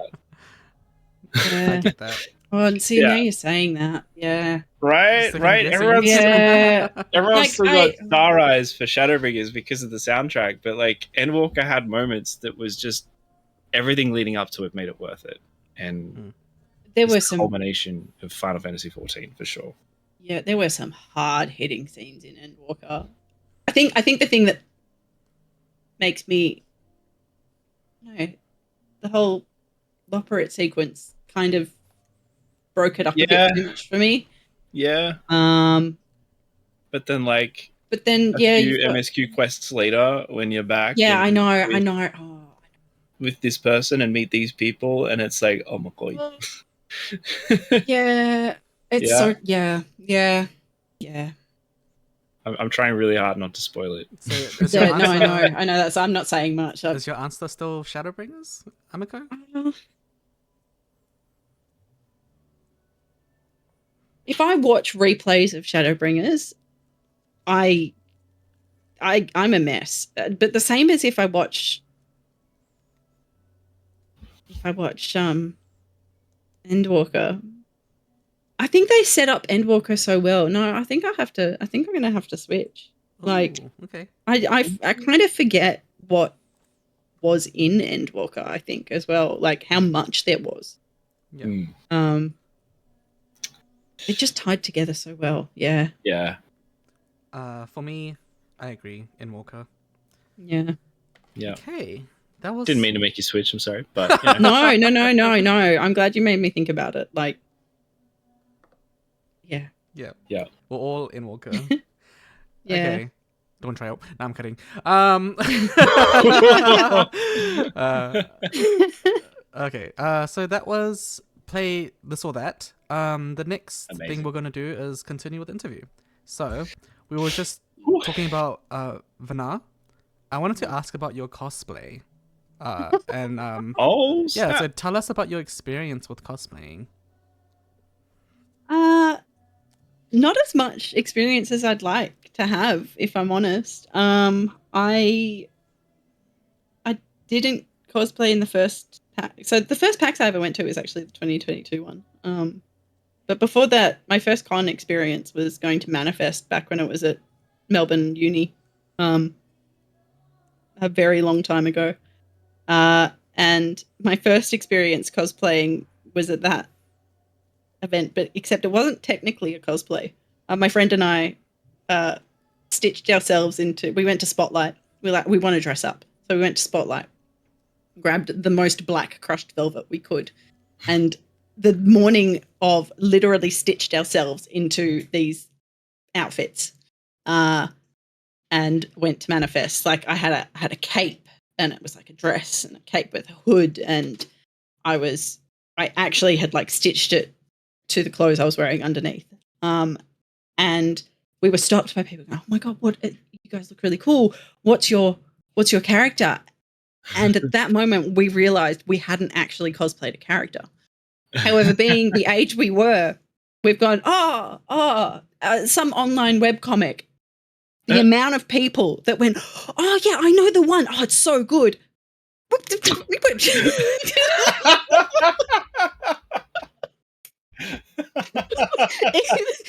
It was amazing. The biggest.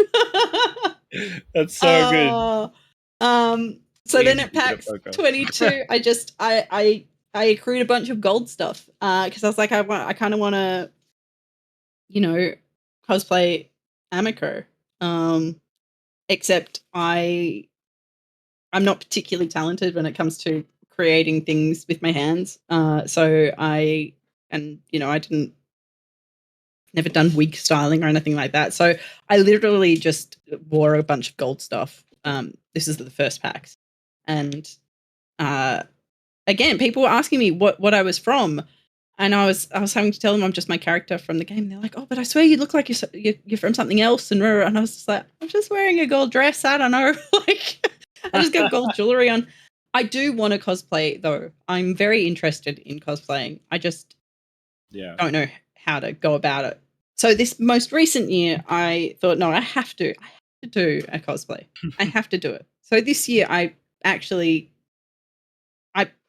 deliberated way too long, and I got it delivered. No joke, because I went to the FFXIV official event that you were at as well, Toast. Yes, the one at Foundation Square. That was so good. I got it. I got that costume that day. It arrived in the mail. Oh my gosh! Wow. I was so stressed that it wasn't going to arrive because that's what I'd planned to wear. Yeah. And Australia Post had it for a week before that, and they were like, "Yeah, it might arrive on Friday." And I was like, "Are you fucking for real? Like, okay, can you please? Oh my god, I'll come and pick it up from whatever depot it's at." No, you're not allowed. Oh, I was so stressed. I was so stressed. Oh, and then I get a message from Truart, my husband. He was like, "I got a message from Ozpost. It's at the post box." Oh my god! Oh my god! So we did a round trip to go and get it, and I put it on, and I decided on Vanard because in person I'm quite tall. I'm like 178 centimeters. I'm pretty tall. Especially for a girl, and I was like, I don't feel like I could pull off a tiny aura. I don't give that vibe, you know. And I was like, who's tall? Vanar's tall. So I was like, you know what? I saw a costume on a website that was being sold, and I'm like, done. I'll throw money at the problem. And just bought it honestly, and it came with a wig, and nailed it. Yeah, you did a great job. Oh, thank you. I want to put more effort in this year. Thank you very much. I didn't get to see it in person, but I did see photos, and I think it looked really, really good. Like even the face makeup, you made your eyebrows white as well. How did you do that? I got white mascara, which was really hard to find. I didn't think about how hard it would be to find white mascara, but I had to order it online. Like nowhere had. Yeah. Damn. I thought it might have been a jump scare, you know. Honestly, I thought like you might have like bleached your eyebrows to the point where it's white. I was like, no way. No. Dangerous. No. I just coated my eyebrows in white mascara, honestly. Because originally I was like, she's got white eyelashes. And then I was looking at more and more pictures and I was like, actually, no, she doesn't have white eyelashes. She's got white eyebrows. And I think a lot of people assume she's got white eyelashes. But if you look, she's actually got like dark eyelashes and white ass eyebrows, which was difficult to, like, they were crunchy. The amount of product in those eyebrows, they were crunchy. I'm glad it worked. Yeah, you did an excellent job. You looked great, and thank you. Makeup was on point. So well done. Thank you very much. Thank you very much. Look forward to maybe I'll enter a glam comp cosplay comp one day. PAX 2025. Yeah. I look forward. We have the dates now. We do. There's a debauchery again. Yeah. Oh, if it's happening, do we know if it's happening? We'll have to sort that out with Kia. Yeah. Yeah. I think she wants it to happen again. For sure. Yeah. We can have another conversation with the PAX staff about the space that they're going to give us. If they give us, can you imagine if they give us the same room again? Again. I can't believe they gave us the same room again. Not to shit on PAX, but guys, really? Oh yeah, we're totally going to give you a bigger space this time. What happened? Hey, isn't this is a bit of deja vu? Isn't this the same room we were in? Oh no. Yeah. Speaking of PAX. So, and the limbs of Sorry, debauchery. I'm a yapper. No, that's fine. That's perfect. Yeah. Speaking of PAX and the limbs of debauchery, whose idea was it to set up that fan sign table where you sign like the playing cards and gave them to? Oh my god! Attendees, that's so myself. No, it's awesome. So good. I've still got mine. Same. Poker chips. Oh, so good. Love the poker chips. They're so good. especially because Puppy wasn't at the first one. We kind of joke. It started out as like an internal joke. Oh, we'll get Puppy. We'll set Puppy up on a table and get him to sign stuff, because that to us was hilarious. Like us being the rest of Chai admin. Like poor Puppy. He puts up with us giving him a lot of shit. He's a great sport about it, but so we're like, we're going to set him up at a table and get him to sign stuff for people, especially because he wasn't there at the first one, and people kept asking about him on the first debauchery. And then somehow it not only was Puppy signing stuff, but Elixir and I were just sitting at the table to help Puppy, doing all of the stuff and like say hello to people and being the little the helpers that are like, oh yeah, no, this is this person, or because he was overwhelmed by it. I don't think he didn't believe, and I'm going to out you, Puppy, he didn't believe how much of a community figure he was and how well people received him. He is he's humble. As hilarious as it sounds, he's very humble, and he doesn't really he didn't know how much people actually, appreciated him. And so we're like, no, people do. So we were sitting there, and then someone, while I'm sort of sitting there just sort of watching Puppy do his thing, someone said, oh, can you sign a card for me? Because I had my own cards. And I was like, wait, for real? Like, wait, hold on a minute. What is going on? And then, people started wanting me to sign my cards for them. Like, they're like, oh, do you have a card? I'm like, yeah. And they're like, what, can you sign it? And it's like, oh, sure. I guess. I've done okay. All right. And that blew me away, because I've always been falsely, apparently, like the licks will bash me around the head when I say to him, like, people don't really know who I am. Like I'm a bit of a wallflower. People don't know who I am. And he's like, are you for real? Like, stop. I'm like, no, and that kind of proved that point wrong, and I can't use that anymore. Oh, people don't know who I am. I actually have. So for people who don't know, the cards are actually like playing cards, and behind the cards are like the Chai Dynasty logo and graphic. So I actually have your card that's signed. And I see that you put down Cult of the Blood Lily. So what does that mean? That is a nod to my DPS roots. If you've ever been in one of my streams when I'm raiding, if I get a particularly juicy crit on my Blood Lily, you will know about it. No matter what happens, when I press Blood Lily, I am looking at the boss for the number to come up, and if it's small, you will see my face. Like I will frown. I will be upset. If it crits, like I've had, I remember the crits. I've had a 246k Blood Lily crit. Oh my gosh.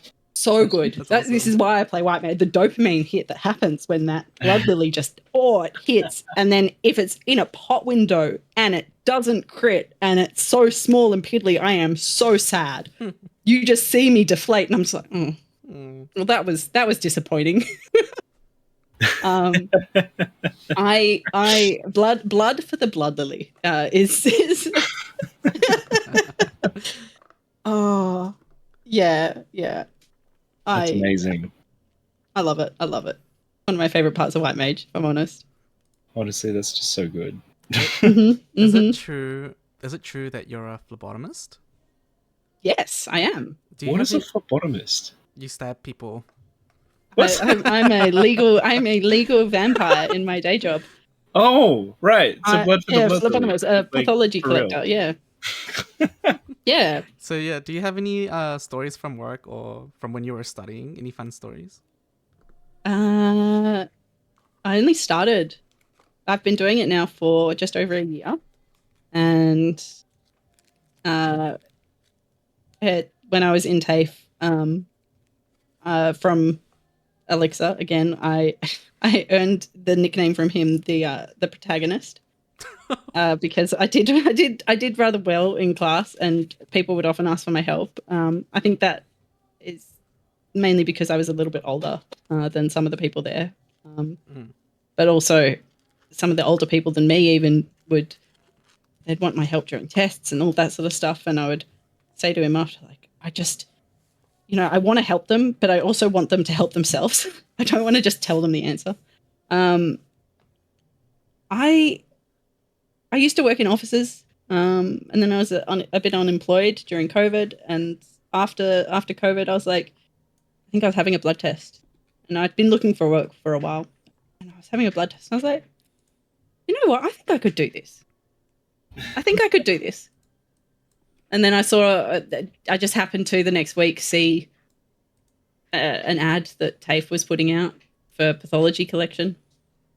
And I was like, stuff it. I'm just going to send it. And it's so much fun. I know that's weird, but I genuinely enjoy doing like, there are parts of it that aren't fun, like COVID tests and having to get in PPE and stick something up someone's nose.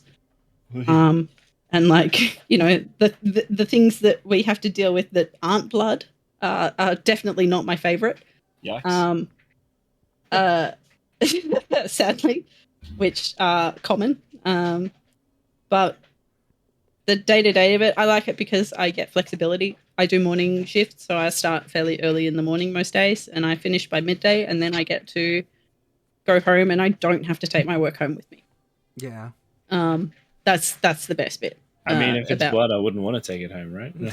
Well, yeah, exactly, right. I'd be concerned for me if I was taking people's samples home. But it's good. You get to talk to people. I get to talk to all sorts of different people.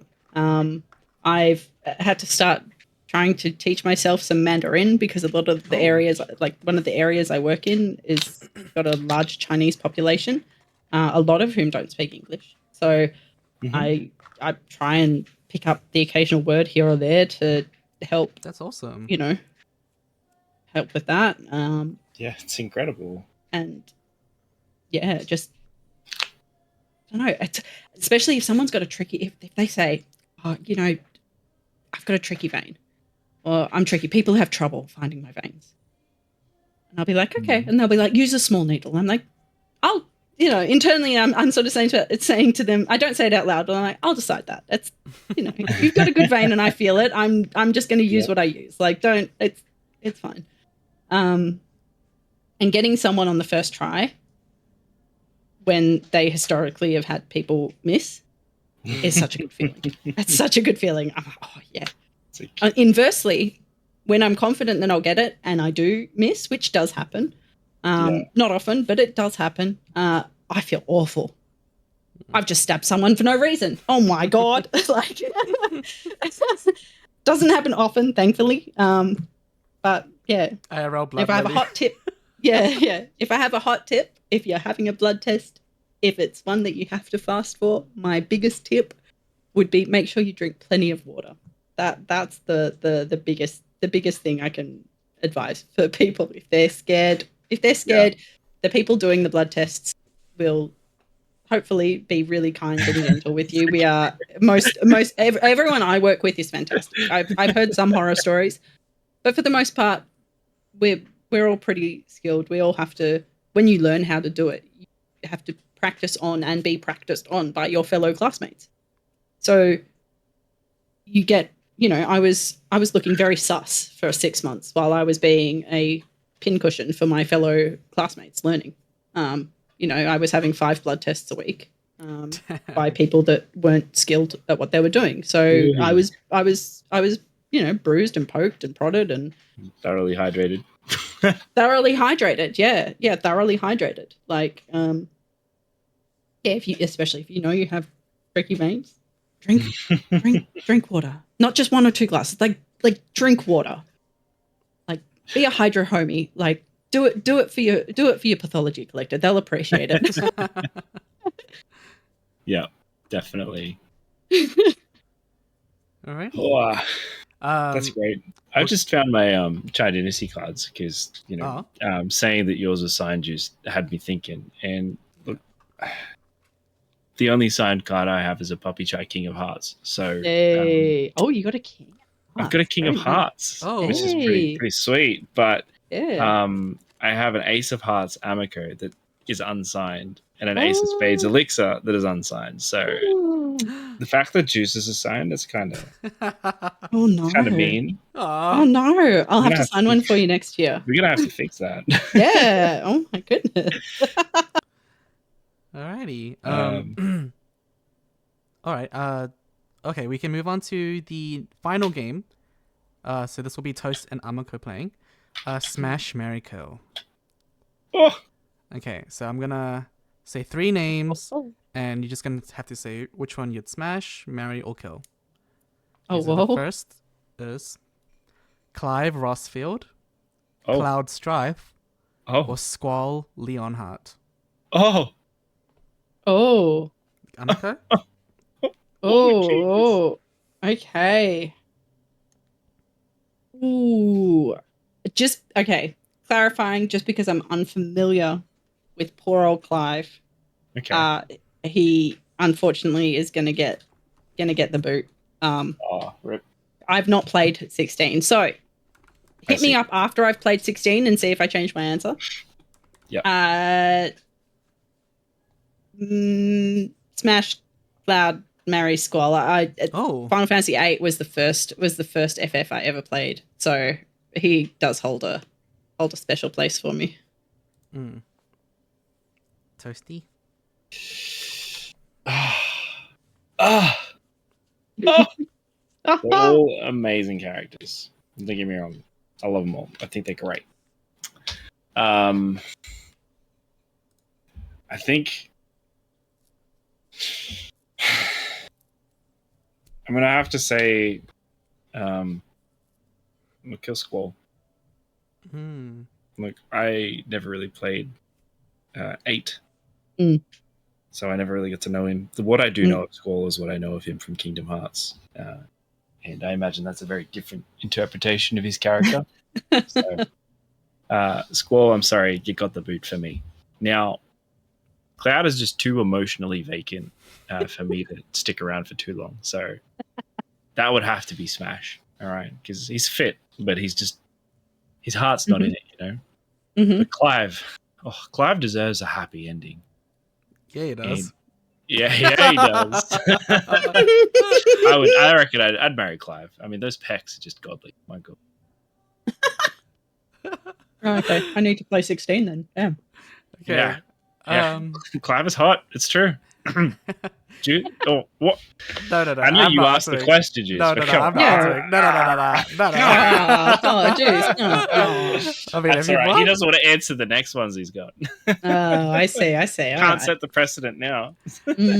Okay, next one. Xenos, Sephiroth, Xemnas. I don't know if you've played Kingdom Hearts. I've only played Kingdom Hearts 1 and part of 2. Oh yeah, so Xemnas, Xemnas.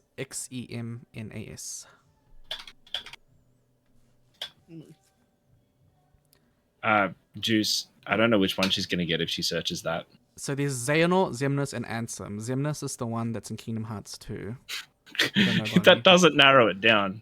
Oh. I thought there's only one Is Xemnas. he got like glowy viper swords? Yeah. Glowy viper swords. Like glowy viper swords? Okay. I'd go. Ooh. Again, because I'm not bad. Xenos just. Yeah, Xenos can get the boot. His hair's not as nice as Sephiroth. I'd probably smash Xemnas and marry Sephiroth because I'm a sucker for the hair, honestly. Toasty? Okay, interesting. Look,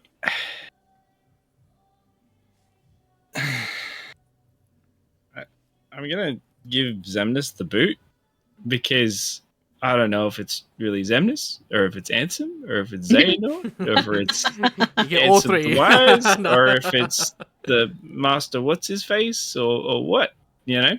It's too many he'd never be honest with you. Let's be real. So I think get rid of him. Between Sephiroth and Xenos. And just to make sure we're saying Sephiroth, not Sephiroth. Yeah, cool. Don't want to confuse him with big forearms. Sephiroth has a very long sword. I think I'd only want to play with that maybe once. So I'd marry Xenos and we'd go for a bout every day. It'd be great. Yeah, okay. Damn. Right. Damn. Okay. All right, next one. Margot Robbie, Keanu Reeves, or Ryan Gosling? Oh, so not or. You have those three, yeah.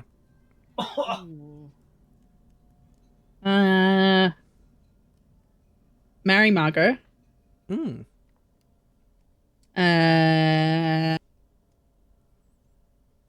You said Ryan Reynolds and Ryan Gosling? Oh, no. Ryan Gosling and Keanu Reeves. Oh, and Keanu Reeves. Yeah. Smash Keanu Reeves. I'm sorry, Ryan Gosling. Yep.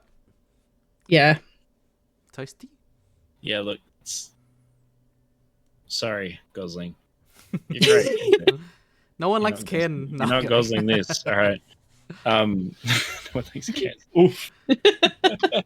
I'm just Ken. Ken.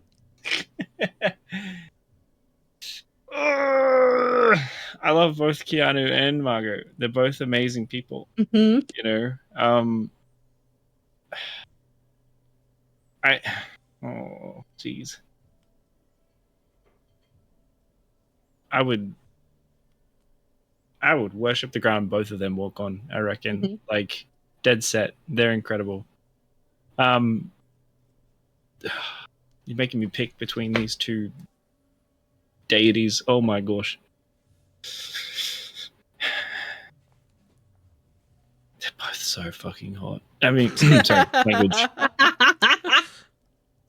Look, I feel like Keanu would be more potentially more romantic, you know. How about? So I'd probably marry Keanu Reeves and smash Margot. What if I said Barbie Margot Robbie and Johnny Silverhand? Oh, Reeves. Okay. In that case, I'd probably join the Ken Club. I'm just toast. I like Johnny Silverhand. Don't get me wrong, but he's not. He is a. Yeah. Yeah. Okay, last one. This is a bit crazy. All right. Ronald McDonald. Oh God. The Burger King or Colonel Sanders. Colonel. It's pronounced Colonel. Colonel. Oh, is it Colonel? It's Colonel. Yeah, it's a military rank. Oh, brother. This guy stinks. Thanks for educating me. I did not know that. You're welcome. It's all good. I've been saying Colonel for years. Ooh. Okay, I'm sorry to do that live. Nah, it's good. Thank you. Colonel. Colonel. Yeah. Why is it pronounced Colonel though? What? It's spelled like colonel. We're going into military history right now, like. Oh boy. Okay. Because it's French. Apparently. Oh, French. It went from Italian to French to used in English because we steal stuff. Oh. So, yep. Okay. Yes, okay, so I'm sorry, Ronald. You creep me out. you getting the oh my goodness. He's so creepy. I'm glad there's no more weird, like horrifying statues that children can sit on at Macca's now, to be honest. I'd probably have to marry Colonel Sanders since I really like fried chicken. And like while I agree with because Frilly said kill the Burger King, he's creepy as fuck. He is. So yeah. I would close my eyes. I would close my eyes and not look, get it over and done with, and then go back to Colonel Sanders. Just borrow his blindfold. You know he got them cuffs. Oh. All right, Toast. Oh. I wouldn't trust the Burger King. He's stealing something. I'm not sticking around with that. That's for sure. So bye bye Burger King. You know, I'd smash Ronald because he's loaded. He's got a lot of money, right? So Sugar daddy. one of us is walking away with a better deal. And Colonel Sanders is the only one that has an actual legitimate dating game or dating sim. True. Colonel Sanders, like, honestly, dang. Mm-hmm. Plus fried chicken. It's Hell the white yeah. hair for me, to be honest. Ooh. Right. Okay. He does have a refined look about him, doesn't he? Yeah. He's pretty jacked in the dating sim. Damn. Oh, is he? I need Yeah. to see that. Yeah, Daddy Colonel Sanders. After this. It's on. He's It's got on that Steam. zaddy energy. It's on Steam. I was trying to remember the name of it. It's like Colonel Sanders' I Love You or something. Yeah, Okay. that's good. Hilarious. I love it. So that was Yeah. the last one, the last set. Insane. Alrighty, we'll move on to the last 4 questions, or 3 actually. Ameko, Mm. it is a known fact that Final Fantasy XIV is at its lower player base in respect to the current expansion. What is keeping you subscribed these days? Oh. Well, I mean, I'm logging in at the moment for Fru, or the is rewritten Ultimate. That's what's keeping me going at the moment. I also, I don't know, I appreciate the slower periods because it lets me at least get caught up with stuff that I don't get to do when I'm doing a Savage tier. Because if I'm raiding, that honestly will take a lot of my time out. And I was lucky enough to be with a decent group this last year, and we got it done pretty quickly. And I just enjoy being able to log in and chat with people and, you know, do dailies. And I still haven't got all my jobs to 100, so I want to do that because I want to get them out. Like, I like keeping up with whatever's happening. I know there is that adage that Final Fantasy's dying and they're losing people all the time, but I think that's okay. I think it's okay for it to have peaks and troughs, and that's the nature of MMOs, right? Like, and you've got a matured player base now where you've got people that have done most of the things that they want to do. So they're taking a break.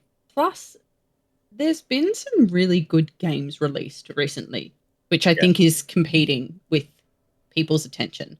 100%. Like, you've got, I know a lot of my friends, I'm not myself, but a lot of my friends are playing like Marvel Rivals. I myself have got sucked into Infinity Nikki. Fashion. Oh, it's so good. It's so good. Like, I think it's healthy for people to take breaks. Yes. I agree. I personally don't. I understand why people, clickbait YouTube titles and things like that, but I don't agree with the take that it's dying. I think it's healthy for people to take a step back sometimes and not live inside the game, because sometimes that's where the biggest drama comes from. And honestly, the biggest drama happens in periods of downtime when people don't have anything else to do other than stew in their own created world, which is also fine. Like, I think it's both healthy to have time in and healthy to have time out. Yeah, I agree for sure. Too much of a good thing can often sour the flavor, so to speak. So for sure, it's great to have breaks to step away for a little bit and just refresh, rest, relax, and then come back when you're ready to try something else. Because you know, if it's just the same thing every day, all day, it starts to lose its luster. And I don't want people to lose their love of Final Fantasy because they're forcing themselves to play. Yeah. I think periods of downtime also drive innovation in the community. 100% they do. Oh, for sure, yeah. People like have finished the MSQ. I have not currently finished the latest patch. I've been taking my time with it, but if it weren't for periods of downtime, people wouldn't have the mental space to come up with different community events. That's true. And I think that's really valuable. And I think this is another thing that I don't hear people touch on very much. Not every patch is for everyone. Yes. And that's okay. Like this patch that just got released, the majority of what was released was high-end raid content. Yep. Right? You've got your chaotic raid, you've got your ultimate raid. And I think it's okay that that's not for everyone. Yeah. Like those are, like chaotic is a little bit easier. I haven't cleared it. I've gotten to Enrage, but I've just not had the time to really go and do it. But both of those pieces of content require a higher skill level. And I think people are hesitant to admit that that's not for everybody. Everybody doesn't have that level of skill to be able to clear that content. But that doesn't mean they're not as valuable to the community. But for the people that do enjoy that sort of content, you know, your raid gremlins, they need to have that. Yeah. Like they would go crazy and they would probably not play if it didn't have something for them to smash their face into on repeat because we're masochists, you know? do you know what I mean? Yeah, like, I get you. Yeah. It takes a special kind of person to be into raiding like that. Yeah. But yeah, if they release content for everyone every time they did an update, then everyone would just be overwhelmed with the sheer amount of content that's in the game, for sure. I think the next set of patches are your more casual content coming out again. Hell yeah. Cosmic Exploration, I think. I'm actually really keen for that. It's going to be great. I'm going to space. Should be really fun. Right? Oh my God. And like, what is it? Is it the next Alliance raid coming out? No, that's another. No, it'll be Savage Tier next, right? Next Savage Tier will be coming out, and then it'll be next Alliance raid, and then it'll be maybe an Ultimate after that. Who knows? But yeah, I mean, if there's like some people take breaks when there's no raid patches. Some people take breaks when there's no casual patches. You know. Yeah. Some people will only play for Hildebrand. Some people will only play for FC updates or cosmetic stuff. Some people only play for fishing. Yeah. Yeah. Some people like me only play for Theater Simulator. Yeah. Some people we have people in our FC that I would call them crafting mains. We have the Sims at home. Yeah. Yeah. Alrighty. For the next question, what was your favorite or most memorable moment playing the game last year? Oh, most memorable moment last year? Yeah, 2024.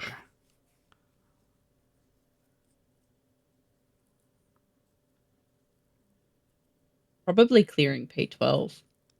Ooh, nice. That was a slog. That's pretty darn good. Yeah. Like we think we cleared it. It took us a while because the static I was in, we had the roster boss to beat. That's sometimes the hardest thing about raiding is finding the people to be consistent with. But getting that fight down after smashing our face into it for so long, we got it down. Yeah, I think it was like the day or the week before Echo was applied to it. It was a really big achievement for us. That was good. And I was streaming it and I got a great clip from when we cleared where I didn't even realize Truart realized we were about to clear, and so he's in the background like losing his mind behind me that I didn't even like notice at the time until afterwards. And then because of course I was streaming. So Yoshi P gave me streamer luck, and I won the mount on the first clear. So I got my cute ass little axolotl, and I think I got the mount and the weapon in one sitting. Whoa! Because I think the white mage weapon direct dropped. So that was pretty peak, honestly. That's honestly insane. Dead set. Yeah. Yoshi P doesn't give me streamer luck when I'm trying to get something. I don't often get it, but that was. That's what I'm not. I just and like one of my tanks is in chat has just said "fuck that fight." Excuse me.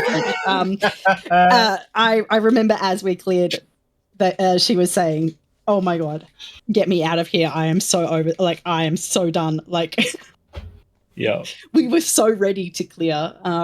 So that was very hype, very hype. That's amazing. Well done. Yeah. Nice. Alrighty. So for the final question, Ameko. Yes. It is the season of love. So Valentine's Day is approaching. What's your idea of the perfect date in real life and in game? Oh. In real life, my favorite date would probably be going. So my husband and I have a tradition where we don't go out for Valentine's Day because it's too busy. It's everything's booked out. It's too many people.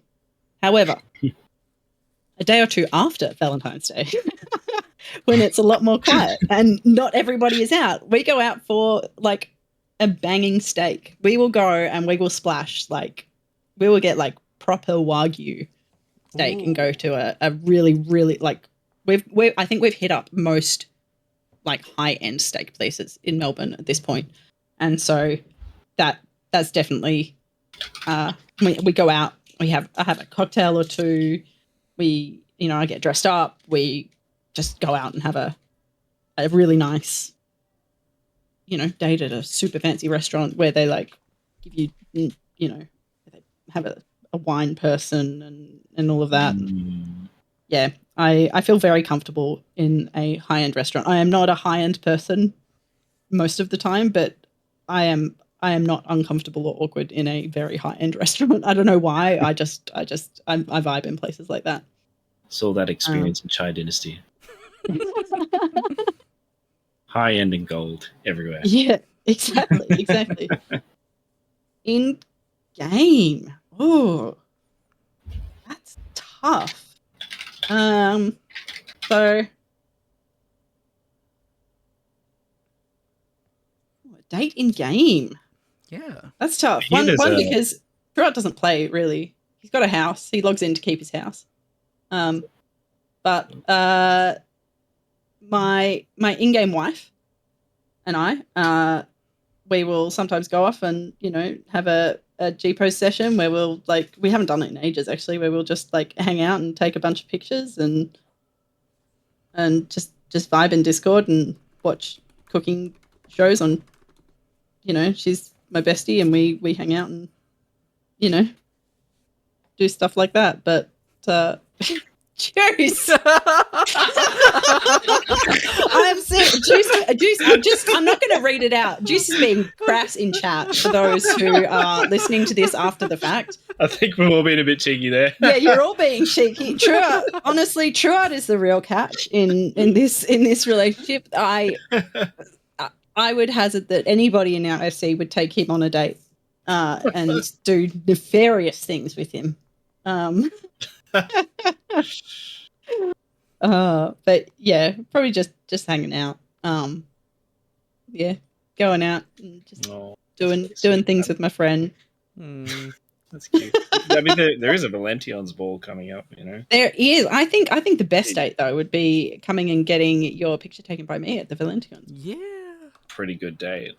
Don't be, if you see me around, don't be shy to send me a tell and being like, oh, can you catch a picture of me doing this or whatever. I'm always open to requests. Yeah. Alrighty. Well, that's the end of the interview.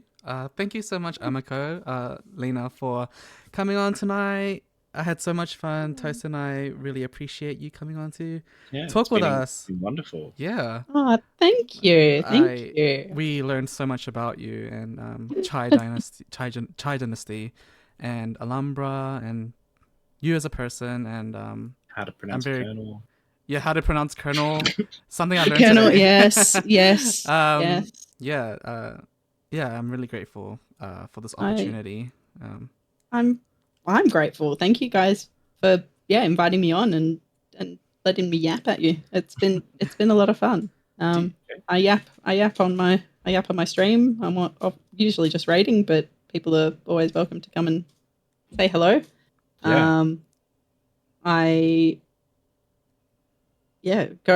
check out Toast and check out Juice when he does his other podcasts, because they're always fun. But check out Llaina, please. Jeez. I always have good intentions to do other things. Like I've been meaning to play Nier Automata, or like I've got a bunch of horror games on my list I want to play. But you know. Do you have anything you want to anyone you want to shout out, or anything you'd like to promote? Well, the next Alhambra event I haven't actually announced officially yet. We've not really done too much, but the next Alhambra event, because we're doing it at the end of every month, it's not going to be a Valentine's theme. But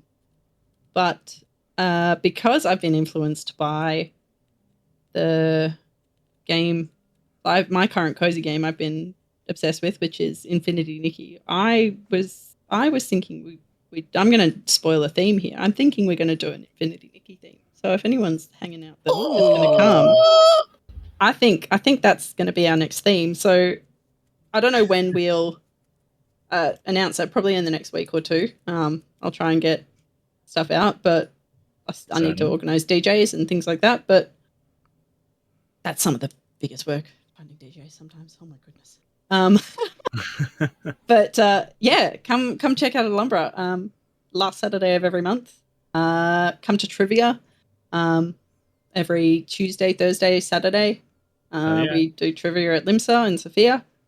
Come check out my stream if you're keen to watch me be unhinged on stream. Do it. You don't have a choice. You need to do it. All right. And just a big shout out to Chai, honestly. Chai and Puppy and Lix and Lux. They've changed my life, and I'm eternally grateful for them to be able to bring me out of the shell I was in and change my life for the better, because it's honestly gotten I wouldn't be where I was today, not like, and I'm talking like in my job or anything, without the people in Chai and them influencing me to do better and be a better person intrinsically. And so I'm eternally grateful, and I love them so much. So nothing but love for Chai and the rest of Materia. Everybody on Materia is great, and even the trolls. Everyone amuses me. I don't take anything personally, and I have fun. I just want people to know that while Chai are loud and proud and gold and sometimes a bit obnoxious, at our core we are just chill people that are having fun in a video game. And if you want to come and chat with us, we're always open to having a chat and hanging out. And Yay. That's awesome. Right, thank you so much, Ameko. Thank you, Juice. Thank you, Toast. Thank you, everyone. Alrighty. So before we close this episode, we will just promote a few things again one last time. So remind everyone. So we just released the PRISM magazine, the first issue, which you can check out on the JJammin website. And then we have the Valentine Ball next week. Details on that is also on the website. We have a bake sale by the FC Shop or Shopee the day after, and then we have the Safari Day, which is a La La La La and JJammin collab event happening March 14th. We have a karaoke night happening on April 4th. We have the Materia concert happening April 5th. And we have Boulevard Queer happening at the end of May. Oh, and we also have the Fish Fest, which is a global event that's happening on Materia Sofia on February 22nd. So yeah, look forward to those fun events. And yeah, thank you everyone for tuning in and listening. This is your host Juice and your co-host Toasty. All right, co-host Toast. Yay. All right, thank you everyone. Have a good night. Thanks everyone. Yeah, Bye. good night. Bye. Bye.